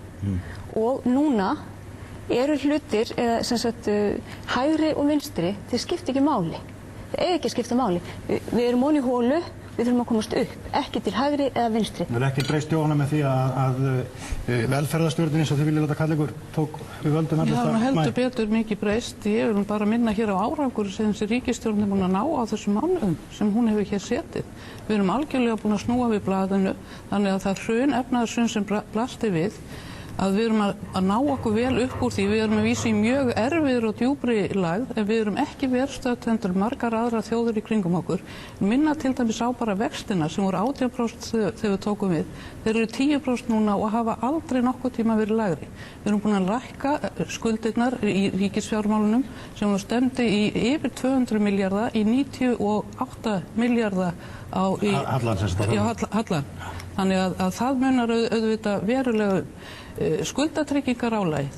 Það er orðið helmikið minna heldur en það var þegar við tókum við. Við erum búin að endurreisa hér bankana. Verðbólgan er á niðurleið og það er mjög margt búið að skeið sem að við getum verið ánægð með og ég held að sé mjög margt sem að bendi í þá átt að við séum að ná okkur vel upp úr þessar efnahagslægð. Við erum að ná hér til dæmis atvinnuleysi miklu minna heldur en stemdi í, samdrátturinn er minni og að því voru að tala um orsakina líka, þá finnst mér við verðum að halda því til hagar. Þannig ég held að þurfa að skoða miklu betur heldur en kannski verður gert í þessar rannsóknarskýrslu sem allir bíða eftir. Það er orsökin af þessum óförum sem við erum í núna, þessu hruni, upphafið að þessu, einkavæðing bankana, hvernig allt lék lausum hala þá, ekkert regluverk í kringu þetta, eftirliti lítið og svo framvegis og það finnst mér ekki hafa fengið eins mikla rannsókn eins og þyrfti og ég vil líka nefna hér að við erum þó ekki verðstödd en það að við erum búin að tapa hér sem samsvara kannski sjöfaldri þjóðarframleiðslunni í þessu mikla hruni, mest kröfuhafarnir, en þó er staða okkar þó ekki verri heldur hún er í dag. Hún er auðvitað slæm og það þarf mörg heimili eru í miklum vanda. Það eru 12% heimila sem eru í miklum vanda sem við þurfum að skoða miklu nánar hvað hægt er að gera fyrir. En við erum sannarlega á réttri leið, það er ekki hægt að segja. Bjarni, hvernig skýrir þú þetta út bara með að viti bestu manna? Hvernig það gæti farið svona fyrir atvinnulífinni hér á bankastarfseminni að annarkvort voru menn svona blindir eða kusu ekki sjá, vonuðu bara að það myndi reddast kannski eins og Íslendingar segja oft að hlutinni færi ekki versta veg. Ég man að við í fjölmiðlunum vorum ofta að spyrja fjármálaheiminn hvort það væri ekki áhyggjur af því og þá er ég að meina löngu fyrir 2008 hvað skuldirnar íslensku þjóðarbúsins uxu hratt og miðað við stærð þjóðarbúsins. Hvernig skýrir þú það að menn voru svona virðast staurblindir yfir það hvað var að gerast? Og þegar menn spurðu vöxt skuldana þá var alltaf bent á móti á hinna miklu eignir sem voru að koma hinum megin á eignahliðinni. Ég held að þetta hafi verið blanda af allt of mikilli áhættusækni, botnlausum vilja til þess að taka meiri áhættu til þess að skapa meiri hagnað ár eftir ár og hins vegar alþjóðlegum aðstæðum sem sköpuðu kjörskilyrði fyrir þá sem voru svona áhættusæknir. Hérna var áðan vísað í matsfyrirtækin. Þau gáfu til dæmis Kaupþingi AAA einkunn, 3A sem var það sama á Íslenska ríkið og nota bene sama lánshæfismat og bandaríska ríkið hafði, íslenskur banki. Þetta þýddi með öðrum orðum það að bankinn gat nánast botnlaust tekið lán á bestu kjörum og sögulega á kjörum sem að sko voru nánast ókeypis. En brugðust þá ekki eins og forsætisráðherra var að nefna hérna okkar eftirlitsstofnanir, Seðlabanki, Fjármálaeftirlit og svo framvegis. Voru menn ekki bara sofandi inn í þessum stofnunum? Ég er þeirra skoðunar... Eigið þetta ekki vera velmenntaðir menn sem hefur kunna fræðin sín og vita hvað er að gerast? Jú, ég er þeirra skoðunar að regluverkið hafi klárlega verið allt of veikt. Og það var margt og ég hef oft talað það áður. Það var til dæmis viðskipti eigendabankana við þá sjálfa. Þau voru of losaraleg. Það var varðandi hérna dreifðu eignaraðild. Ég held til að það hefur verið óheppilegt að vera með svona stóra kjölfestu fjárfesta í þessum fyrirtækjum og á sama tíma voru þeir mjög virkir þátttakendur í atvinnulífinu. Margir slíkir þættir, en höfum eitt í huga varðandi regluverkið. Það var að uppistöðu til hér sama regluverk og evrópska efnahagssvæðinu. Við erum með sömu reglur. Enda hvað er að gerast? Tveir svo verður síst af öllu betri en tveir. Enda hvað er að gerast í hinum löndunum? Ríkisstjórnir allra Evrópuríkjanna eru að moka botlaust inn í bankakerfin sín. Royal Bank of Scotland, einhver fyrirmynd bankana í heiminum, hann fór á hausinn. Og ríkisstjórnar hafa tekið bankana hvern á fætur öðrum í fangið. Þannig að regluverki hér var með sömu ágalla að uppistöðu til eins og annar staðar. Rétt að við förum í ennillið hérna Steingrímur, bara það reyfar aðeins hvað þú telur að séu orsakirnar á bak það hvernig fór. Já, ég get nú vísað í allmikið af greinum og ræðum og bók og fleira. Ertu ekki orðinn ósammála þeim öllum? Nei, aldeilis ekki.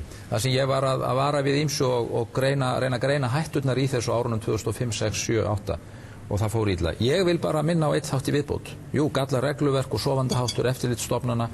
Það er hinn hugmyndafræðilegi þáttur. Það var mórallinn, það var siðferði. Þetta var græðgisvæðing, græðgin var gerð að dyggð. Það var bara að græða með einhverjum ráðum nógu mikið og hramsa til sín var bara orðið göfugt. Menn bárust á, menn ögruðu samfélaginu með flottræfilsætti og það voru allir steinsofandi gegn þessu. Og þið, elsku kallarnir, fjölmiðlarnir, verið ykkar sök líka. Svo vil ég aðeins segja stemminguna í þjóðfélaginu að við byrjum hér aðeins að tala það að ég held að það sé mjög mikilvægur þáttur sem við þurfum að halda áfram að ræða og rækta.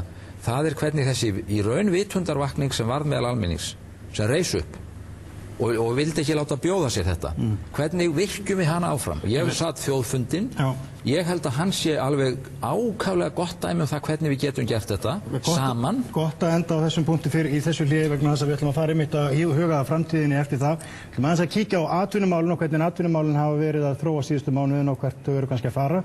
Því samkvæmt nýjustu tölum eru 16.000 manns atvinnulausir á landinu nú í lok árs. Kristján Már Unnarsson hefur aðeins verið að líta yfir þessi mál.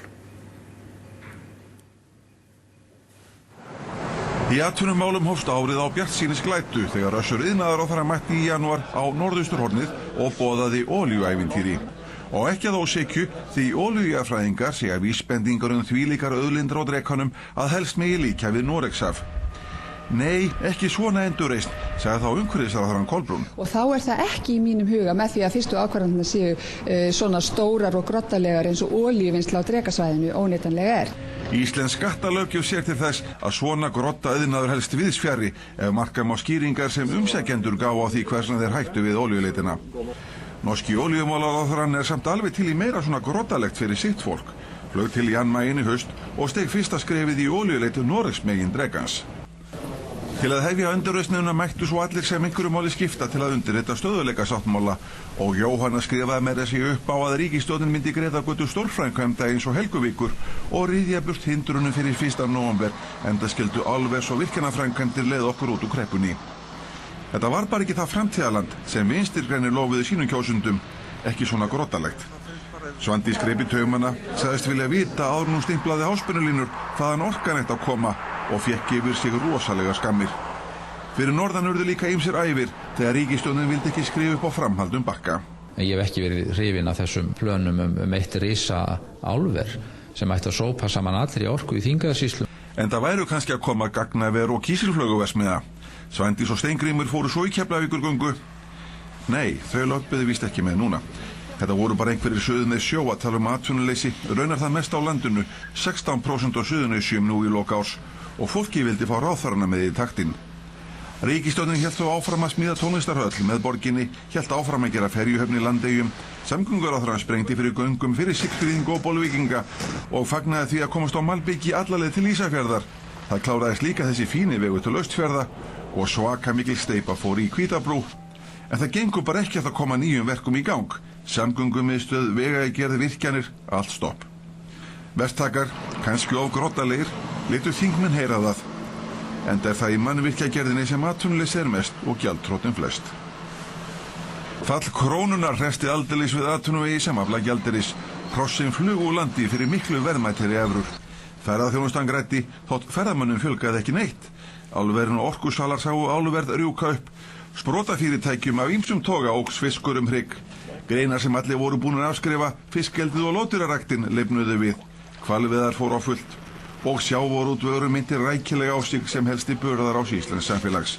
Makrillin varð milljarðabónus og nýja ríkisstjórnin veitti mér þessi öllum frelsi til að fiska svona rétt yfir hásumarið. Og sjómennirnir þeir mókveittu. Þetta það mesta sem ég hef upplifað. Og hafðu aldrei fengið jafn hátt verð fyrir fiskinn? Nei, það hefur aldrei verið annars hér, aldrei nokkuð tíman. Var einhver annars að tala kreppu?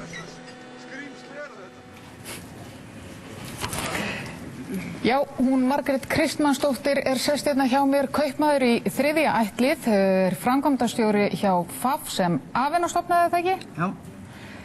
Hún sest hér, sumsi, velkomin. Takk. Hvernig hefur eiginlega gengið að reka verslanir í þessu gengisrugli sem hefur viðgengist hérna síðustu árin? Það hefur náttúrulega verið mjög erfitt og fólk sem hefur tekið lán, það náttúrulega veit að lánin hafa hækkað helming og það hefur líka gerst fyrir þær vörur sem við erum að flytja inn. Og við höfum náttúrulega ekki getað hækkað vörurnar eins og við höfum þurft, þannig að við höfum þurft að hagræða, skera niður kostnað, þannig að einkageirinn hefur vissulega tekið upp niðurskurðarhnífinn.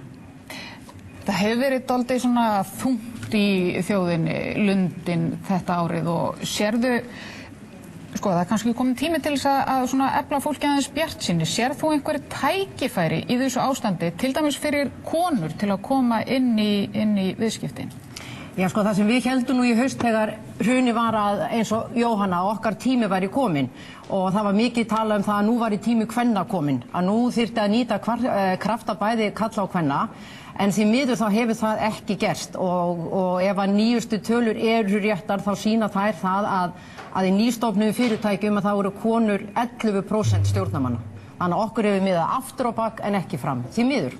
Og á þetta líka við þá stofnendur viðkomandi fyrirtækja, eru þær í svona miklum minnihluta þeirra sem eru þó að stofna fyrirtæki í dag? Já, það virðist verið. Ég heldur reyndar að þeir sem eru að stofna fyrirtæki að þá sé staðan svolítið betri, en þeir sem eru að stýra fyrirtækjum sem sitja í stjórnum fyrirtækja að þar eru konur mjög sjaldséðar. Okkur heldur þetta sé? Ég veit það ekki. Ef ég vissi það, skilur við. Þetta bara alveg skelfileg staða vegna þess að það eru allar kannanir búin að sýna það að þetta skynsamlegt að nýta konur og hrunið sýndi okkur það. Og það svolítið skrítið að menn átti sig ekki á skynsemin í því að nýta konur betur en þeir hafa gert. En getur ekki verið að einhvern veginn að lána umhverfið, styrkja umhverfið, sé sko móttækilegra fyrir hugmyndum, hvenna sem eru kannski alla jafna smærri í sniðum heldur en til dæmis þessar rosa stóru hugmyndir sem að útrásavíkingarnir höfðu? Nei, það held ég ekki og ég veit að það eru sérstaklega sjóðir sem eru eingöngu ætlaðar konur, þannig að ég held að konur sem að vilja stofna fyrirtæki hafa alveg jafn tækifæri til þess eins og karlmenn. Hvað heldur, þú vilt væntanlega sjá fleiri konur inn í business? Ekki spurning, en það sem að gerðist sem betur fyrir á árinu var það að allt viðskiptaliðið, samtök atvinnulífsins, viðskiptaráð og félag kvenna í atvinnurekstri, skrifaði undir samning þar sem að atvinnulífið ætla sjálft að reyna að koma hlutfalli kvenna í 40% fyrir árslok 2013. Þannig að nú þurfum við bara að byrja og efla hlut kvenna. Eitthvað sem stjórnvöld geta gert til þess að laga þetta umhverfið eða hvetja konur frekar áfram inn í business? Nei, ég held að máli sé í fínu ferli. Nú viðskiptalífið með þetta mál og ég held að við eigum að hafa málið í okkar höndum þangað til 2013 og sýna það að við getum þetta sjálf.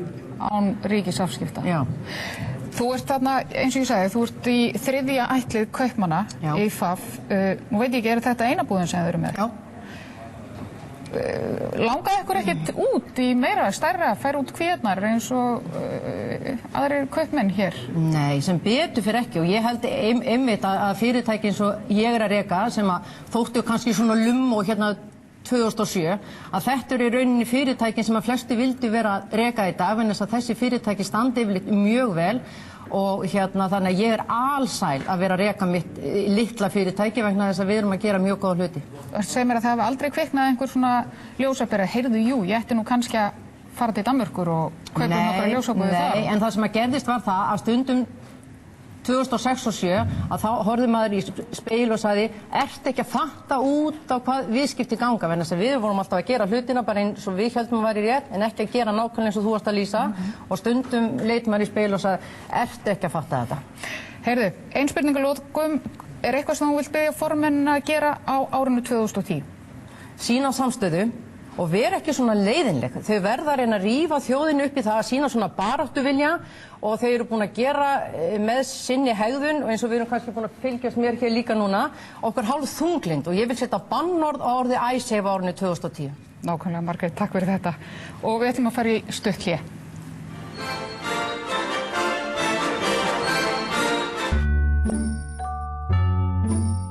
Það er Rio Tinto Alcan sem færir þér kryddsíldina.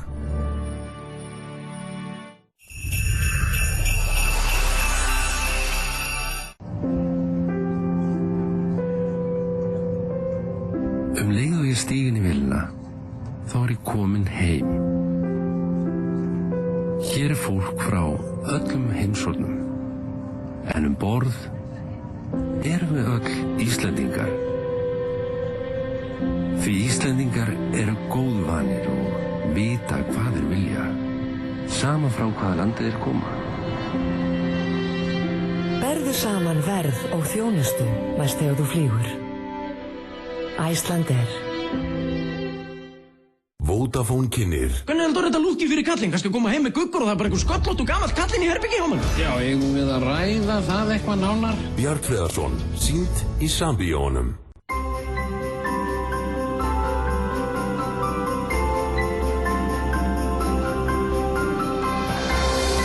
Vísa Ísland óskar landsmönnum öllum gleðilegra jóla, árs og friðar. Ásbjörn Ólafsson óskar viðskiptavinum og landsmönnum öllum gleðilegra jóla með þökk fyrir viðskiptin á árinu sem er að líða. Gleðilegt nýtt ár. Söfnum góðu minningum saman. Saman hópurinn.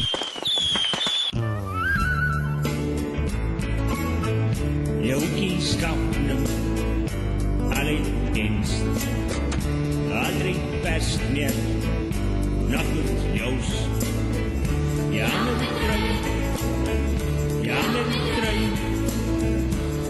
Orkusalan óskar landsmönnum öllum gleðilegra jóla. Við munum áfram bjóða ykkur nýtt og ferskt rafmagn á nýju ári. Ein regla, aldrei fyrir allt á miðjum. Við myndum gera svona rata. Leyfðu þér smá lottó. Samfélg kynna, Sherlock Holmes, Robert Downey Jr. You do remember what she did to you last time. Rachel McAdams. Proper idiot out of you. I need you to remain calm. Beneath this pillow lies the key to my release. Jude Law. Holmes! Frumsýnd 15. janúar í Sambíónum land allt. Til þess að viðhalda góðri heilsu þurfum við öll á nauðsynlegum steinefnum, vítamínum og öðrum bætiefnum að halda. Bætiefni heilsu með gula miðanum. Af því að góð heilsa skiptir máli.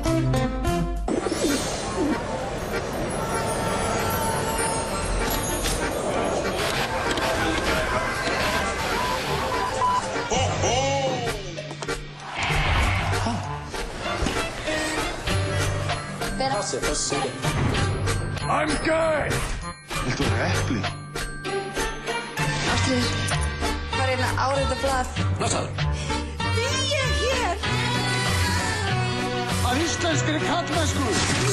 Jólin eiga ekki að snúast kaupmennsku.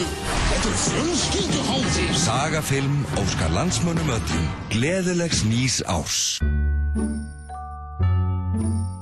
Það er Rio Tinto Alcan sem færir þér kryddsíldina.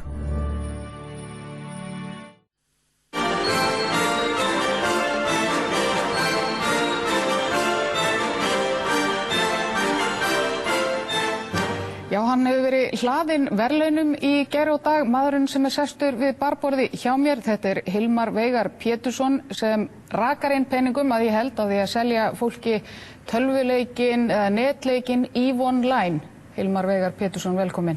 Takk fyrir. Já, þú varst að fá verðlaun, eins og ég sagði, það hvað, Markaðurinn og Viðskiptablaðið sem voru að útnefna ykkur? Já, verðlaun Viðskiptablaðsins og svo voru ég og Jón Sigurðsson í Össuri valdir viðskiptamenn ársins hjá Markaðurinn af Fréttablaðinu. Til hamingju með það. Takk fyrir. En þetta náttúrulega, við erum bara að taka við þessum verðlaunum fyrir hönd okkar fyrirtæki að mínum mati. Það náttúrulega fólkið í fyrirtækjunum sem hefur náðu öllum þessum árangri. Nákvæmlega. Segðu mér, þú hlýtur að vera hæstánægður með hrun krónunnar. Ekki businessin að blómstra hjá ykkur með krónuna svona eins og hún Það í rauninni hefur engin áhrif á okkur. Við lögðum krónuna niður einhliða árið 2006 þegar við tókum upp bókhald í dollarum og síðan núna í byrjun árs þá buðum við starfsfólki það að breyta laununum sínum í evrulaun og strax í janúar höfðu 70% starfsmanna CCP á Íslandi valið að gera það og í mars af þessu ári eru allir búin að skipta yfir. Þannig að við í rauninni ákvæðum það að hafa frekar stabílt rekstrarumhverfi, frekar heldur en að taka nota þessu falli krónunnar vegna þess að það getur verið stórhættulegt fyrir fyrirtæki í alþjóðlegum rekstri að byggja sína rekstrarforsendur á, óvissum grunni sem krónan alltaf hvort sem hún veik eða sterk. Þannig að við höfum tekið þá ákvörðun að nýta okkur ekki þetta fall, heldur þá láta starfsfólk okkur á Íslandi njóta þess til skamms tíma.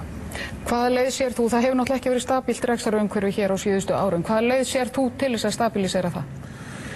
Já, ég hef nú talað lengi fyrir því og við sem höfum verið að bera saman bækur í þessum sprótafyrirtækjum sem hafa náð á legg og þá nefni ég til Össur, Marel, CCP og Actavis.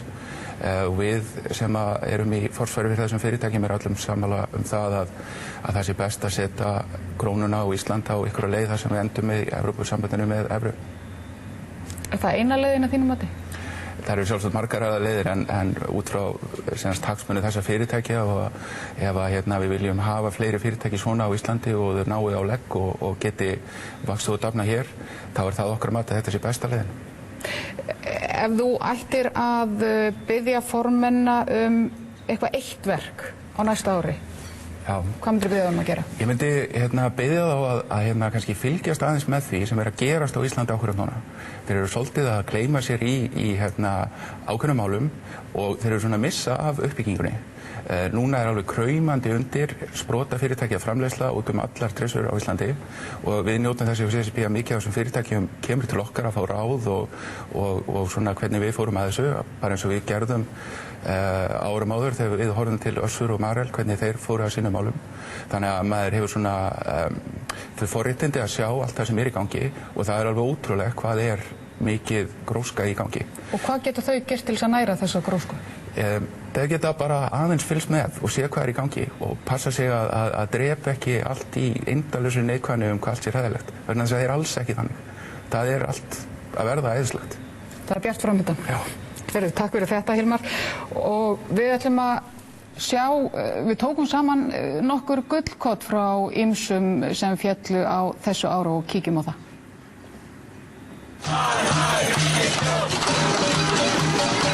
Við erum öskrandi reið. Á liðnum árum hafa margir gert mistök. Það byrjaði nú á því að hirða með þriðjunga sparifénu sem ég átti í bankanum. Ég ber mína ábyrgð á því að svona var búið hnútana á sínum tíma og að þeim mistökum rétt að biðjast afsökunar. Geri ég það hér með. Hvað sjálfa mig varðar, þá hef ég örugglega eins og margir aðrir sýnt ákveðið andvaraleysi gagnvart samfélagsþróuninni. Dragi á þeim lærdóma. Það hef ég reynt að gera. Og ég held að það hljóti fyrir heilvita maður að sjá að ríkisstjórnin fallin en við þurfum bara að láta þau vita og við förum ekki fyrir að það gerist. Sérðu fyrir þér að það verði alþingiskosningar á þessu ári? Nei, mér finnst það mjög ólíklegt. Það sem sló hins vegar ríki í augu okkar voru þær mannabreitingar sem þá höfðu orðið í forystu flokksins. Í öllu því afsökunarflóði sem nú hvað eftirsóttast væri ekki ráð að við sjálfstæðismenn bæðum þjóðina afsökunar á því að hafa bjargað pólitísku lífi samfylkingarinnar 2007. Líkurnar burt úr Seðlabankanum! Öll þjóðin tók að undanteknu Davíð Oddssyni, ég tók meira sér sjálfur þátt í þessu. Nýir og geðþekkari einstaklingar höfðu tekið við stjórninni. But what happened in early October as far as the UK authorities was concerned, was completely inexcusable, in my view, completely unnecessary and without warning. Did you tell that to Gordon Brown? I haven't spoken to him since. Og mig langar að segja stjórnmálamönnum það að börn getur stjórnað betur en þið. Ég hef lýst yfir ádráttalaust að ég gefi ekki kost á mér sem formaður flokksins. Ég ekki upp á punt sem formaður Samfylkingarinnar. Þetta skiptir mér ekki að því hver verður verkstjóri í nýrri ríkisstjórn. Ætli Jóhanna gangi þá ekki í verkstjórasambandið? Og ef þeir halda að það sé bara í stuttan tíma, þá þurfa þeir að muna að amma mín verkalýðsforinginn Jóhanna Egilsdóttir var af lífi og sál á fullu í pólitík þar til hún lést. Hún varð rúmlega 100 ára gömul. Ég að segja það að við vöruðum við þessu allan tíman. Hvaða andskotans kjaftaði þetta? Við erum á móti Evrópusambandinu. Við erum þjóðin.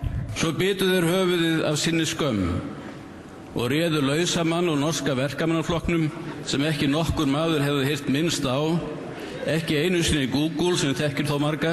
Það getur hver sem keypt banka. Taka margir miljardar krónur og búin að eyða út alveg sama útlöndum, skemmta sér að bara henda peninga og við erum borga núna nei takk. Ef að æsi verður vandamál, það eru hverfandi líkur að eða mínum mati. Ég þarf að borga þegar ég skulda. Á hverju eiga þeir að sleppa? Ræðum frekar, ég myndi segja, hvernig á að takast á við vandan í dag? Vandan í dag, hvernig á að takast á við lánakjör heimilina? Ég á fyrir dag í kók, það nú. Persónulega ég á því að við stefnum í greiðsluþrot, já. Hvernig væri nú bara, krakka mín, ef ekki bara vera róleg? Mannfjöldin stöðugt á vellinum vex og vex eins og arfi og haugi. Tegist hann kannski upp á Tungugötu 6 og tekur þar hús á baugi. Ég á fyrir dag í kók, það nú. Réttkjörinn í embætti formanns Framsóknarflokksins Höskuldur Þórhallsson. Og réttkjörinn formaður í embætti Framsóknarflokksins Sigmundur Davíð Gunnlaugsson. Það getur hver sem keypt banka. Já, þetta voru nú svona gullkot frá árinu, mörg ansi eftirminnileg. Margrét Kristmannsdóttir sagði hérna áðan að hún óskaði þess að það aldrei nefnt orðið æsi á eftir á næsta ári. Ég held að henni verði nú ekki að ósinni. En Hilmar Veigar Pétursson hérna frá CCP, hann talaði það að þið öll og beindi því til ykkar allra að vera vakandi fyrir því sem að gerast í sprotafyrirtækjum landsins og það væri meira en þið allavega virtu skýra ykkur grein fyrir svona innan veggja Alþingishússins og Stjórnarráðsins. Hver vil byrja? Ég skal byrja. Jú, vissulega, við þurfum að búa til þær aðstæður þar sem að sprotafyrirtæki þrifist. Það ekki stjórnmálamann að skapa þessi fyrirtæki, heldur að skapa réttu aðstæðurnar og það hafa menn ekki verið að gera. En við þurfum líka til þess að sprotafyrirtæki geti eflst hér á landi að byggja á grundvallaratvinnuvegum okkar til að byrja með, útflutningi og þessum gríðarlegu náttúruauðlindum sem við eigum. Og það nú þess vegna sem það er svo mikið grundvallaratriði að íslenska þjóðin fá að njóta afrakstursins af þeirri framleiðslu, að íslenska þjóðin ráði yfir náttúruauðlindum. Og þess vegna kemur þetta mál alltaf aftur og aftur upp, málið sem að menn eru ónefndilega orðnir þreyttir á. Já. En það er mál sem að tengist öllu öðru og þess vegna höfum við varið svona miklum tíma í þetta. Breytir þó ekki því að ef okkur tekst að ráða við þann grundvallarvanda sem skuldavandinn, þá framtíðin svo sannarlega björt á Íslandi. Bjarni, bjart framöndan á Íslandi þrátt fyrir allt og þrátt fyrir allt? Já, ég held að við höfum alveg sérstaklega sterka innvið á Íslandi og við höfum á undanförnum, við skulum segja 2 áratugum, verið að fjárfesta markvisst í innviðum samfélagsins. Við höfum byggt hérna upp mjög öflugt velferðarkerfi, framlög til þess að verið stór aukin, til dæmis núna síðustu 10 árunum 80% af raungildi. Við höfum verið að fjárfesta í menntuninni og það mun skila sér. Fjárfesting í menntun framtíðar fjárfesting sem að skila sér til dæmis við svona aðstæður eins og eru uppi núna. Og það gleðilegt auðvitað þegar mann heyrir fréttir eins og þær sem að Hilmar var hérna að koma með áðan að við höfum fjölmarga sprota og við verðum auðvitað vör við það og ég tek undir með honum þegar hann segir að það sé hlutverk okkar stjórnmálamanna að blása fólki svona kjark í brjóst og trúa framtíðina og það eigum við að gera. Við höfum hins vegar á þessu ári verið að eiga við stór, mjög þung og erfið mál og það hefur ekki verið haldið á þeim þannig að það veri líklegt til sátta, því miður. Margrét, ert þú svona þrátt fyrir allt bjartsýn á að Íslendingar nái að rífa sig upp úr því ástandi sem þeir eru í? Ekki við höldum svona áfram eins og við erum að gera, því miður. Ég held þetta sé gerlegt. Þetta gerlegt ef við hlustum á fólki sem hérna fyrir utan að berja á húsið okkar, húsið sem við erum inn í. Aðeins stoppa þetta, með við rætur þínar í búsaldabildingu svo framvegis. Finnst þér það vera hluta mótmælum að trufla hér sem ég vil kalla lýðræðislega umræðu á milli kjörinna fulltrúa og annarra? Ég held að við þurfum að íhuga hlut fjölmiðla í þessu öllu saman. En það vont að fólk fái að hlusta á ykkur öll hér og fá gesti sem við höfum fengið? Það er ekki vont, en ég held að við ættum að stefna því að stjórnmálaflokkarnir og stjórnmálalífið og viðskiptalífið þar er við skerjun og endurnýjun. Ég held að fjölmiðlarnir séu í raun að vissu leyti að stefna í þverauga átt. Ef við horfum á Morgunblaðið, línurnar eru að skerpast svo mikið. Nú varst þú einu sinni framkvæmdastjóri Samfylkingar. Nei, ég var það aldrei. Nú, jæja. Ég hef aldrei verið framkvæmdastjóri Samfylkingar en ég skal lýsa framkvæmdastjóri því að ég var framkvæmdastjóri Alþýðubandalagsins. Já, ok. Og Sigmundur Davíð var líka einu sinni fréttamaður, ég held að hann hafi nú flutt fréttir af fleiri Framsóknarflokkum. Já. Sá sem satt hérna í fyrra, hann er núna þingmaður fyrir Samfylkinguna. Davíð Oddsson er ritstjóri Morgunblaðsins og þetta er ákveðin vígvöllur sem við erum ekki. En eigum við þá svona dauðhreinsa fólk og finna fólk sem aldrei hefur haft skoðun á nokkrum hluti sem fara í fjölmiðla? Nei, það eigum við ekki að gera, en við eigum að vera vakandi fyrir þessu. Og við verðum að, þegar við lesum Morgunblaðið, verðum við að hugsa hver er þarna bakvið. Hvaða öll eru þarna bakvið? Ég meina, nú erum við hérna með geðvöldum tímum þetta. Við erum hérna með fulltrúa allra flokka sem kjörnir hafa verið á þingum að Þráinn Bertelsson, hann var í þessu kjöri fyrir þeim flokk. Ég er ekki hér. Ef við þökkum í allri umræðu, eins og til þessari umræðu, er þá einhver von að það geti yfirleitt einhver umræða að fara fram í landinu? Nei, en umræðan er ekki bara hér, umræðan er ekki bara... Nei, hún er í öllum fjölmiðlum. Hún er í öllum landinu. Já. Og hérna, þegar við þökkum niður í fólkinu sem er úti, markvisst, höldum því niðri, hvað sýndar umræða er þá í gangi? Það má sem sagt ákveð kannski þakka í okkur sem sitja hérna inni. Mér finnst stjórnmálamenn tala full mikið. Ok, Steingrímur, Jóhanna, sprotafyrirtækismaður CCP, ég myndi eins og hann var að segja hérna á hana, þið væru kannski einum og mikið með höfuð fast í stjórnarraðinu og Alþingishúsinu og það er ekkert að fylgjast með. Þetta er nú ekki rétt, og ég held þessi full ástæða til að vera bjartsýnn eins og mér fannst hann vera. Við erum búin að leggja mjög traustan grunn að endurreisn atvinnulífsins, til dæmis með bönkunum. Þar erum við að setja inn miklu minni peninga sem betur fer, 250 milljörðum minna heldur en við blasti. Og við erum að leggja grunn líka með lífeyrissjóðunum, við erum í samtölu við lífeyrissjóðuna atvinnulífið, að setja fjármagn inn í atvinnulífið og að því þú nefnir sprotafyrirtæki frumkvöðla starfsemi, þar er við nú heldur betur verið að taka á og skapa ýmis störf, við höfum verið að gera það til dæmis í gegnum skatta, ívilnanir og fleira. Þannig að ég held að sá grunnur sem hefur verið lagður með því sem við fórum í gegnum hér áðan, að hann skapi mjög trausta framtíð fyrir atvinnufyrirtæki og það bara að vera búin að lækka hér vextina, það skiptir máli, við erum að sjá aukinn hagvöxt hér á næsta ári. Allt þetta mun hjálpa okkur að endurreisa atvinnulífið. Munið þið vinna betur með stjórnarandstöðinni og fyrirtækjunum í landinu til þess að skapa hér betra höfðu? Já, við reyna það og ég teli það heila tekið, það hafi verið mikil gæfa til dæmis að stöðugleikasáttmáli náðist og það samstarf ríkisstjórnar og atvinnulífs, sveitarfélagana, bændasamtakana og fleiri aðila er mikil kjölfesta núna. Það skiptir til dæmis miklu núna að það ríkir friður á vinnumarkaði við þessar erfiðu aðstæður. Ég verð að fá að segja með nýsköpunarfyrirtækin og ég hef gaman að heyra hérna bjartsýninni í Hilmari. Ég var nú á nýsköpunarþinginu, eða sprotaþinginu í haust og var þar að kynna frumvörp ríkisstjórnarinnar lagaumgjörð utan stuðning við nýsköpun, bæði skatta ívilnanir, að þau geti dregið rannsóknarkostnað frá og svo framvegis. Og nú segja þeir sjálfir, við búum núna við eitthvað hagstæðasta umhverfi sem þekkist á byggðu bóli fyrir nýsköpun á Íslandi. Við erum með hagstætt samkeppnisskilyrði gegnum skráð gengi krónunnar, við erum með mjög hagstæða löggjöf og eftir þær breytingar sem nú er orðnar. Og ég er algjörlega sammála Hilmari, þessi Akureyri er að blómstra. Ég minni á það afrek sem íslensk ferðaþjónusta hefur unnið á tímum efnahagskreppu í heiminum og samdráttar allstað þá gerir hún betur en að halda sjó. Við eigum okkar sterku auðlindir, við eigum okkar vel menntaða og þroskaða og uppbyggða samfélag. Það er hárrétt hjá Bjarna Benediktssyni að innviðir samfélagsins eru sterkir og það er engin ástæða til annars en Bjartsýni. Það er mikilvægt að muna líka atvinnuleysi töluvert miklu minna heldur en spáð var á árinu. 16 manns enga síður atvinnulausir á þessari stundu á Íslandi í dag. Tíminn er algjörlega að brenna frá okkur, bara rétt að ganga hérna á línuna.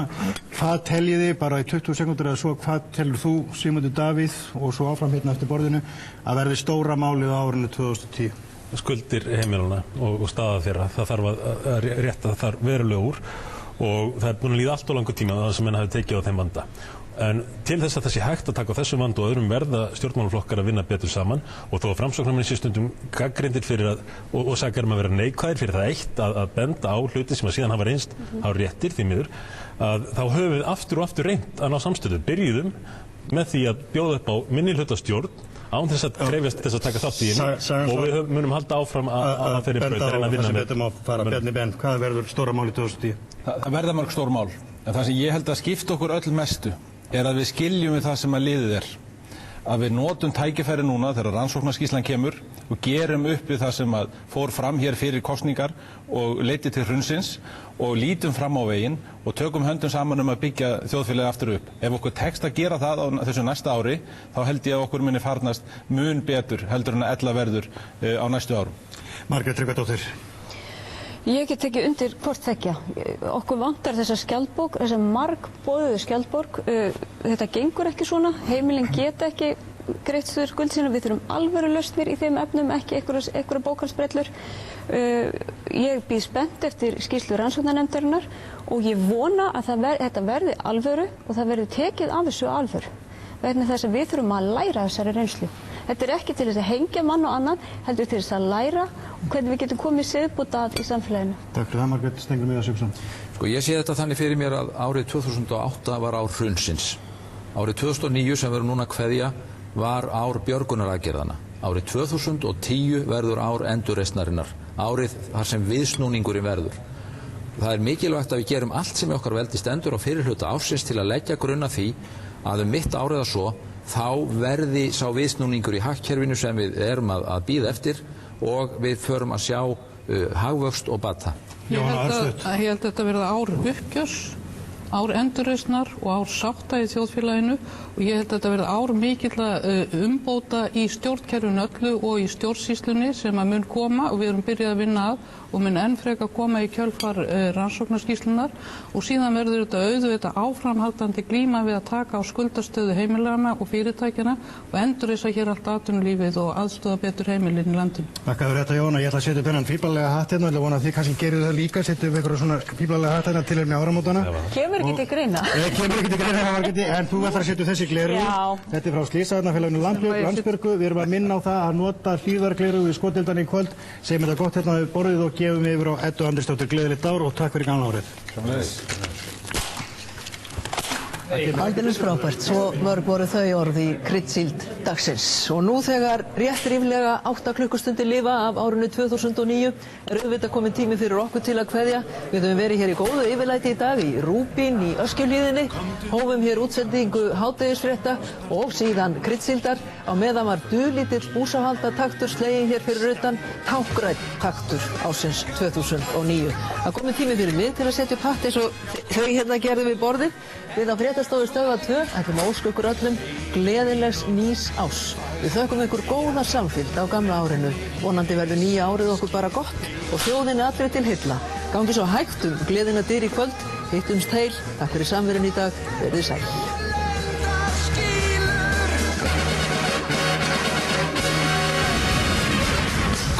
Með mér í gamlárspartí, gamlárspartí, gamlárspartí. Ég splæs í taxa ef þú finnur hús. Komdu með mér í gamlárspartí, gamlárspartí, gamlárspartí. Ég redda skvísum ef þú skaffar bús. Þú kemur með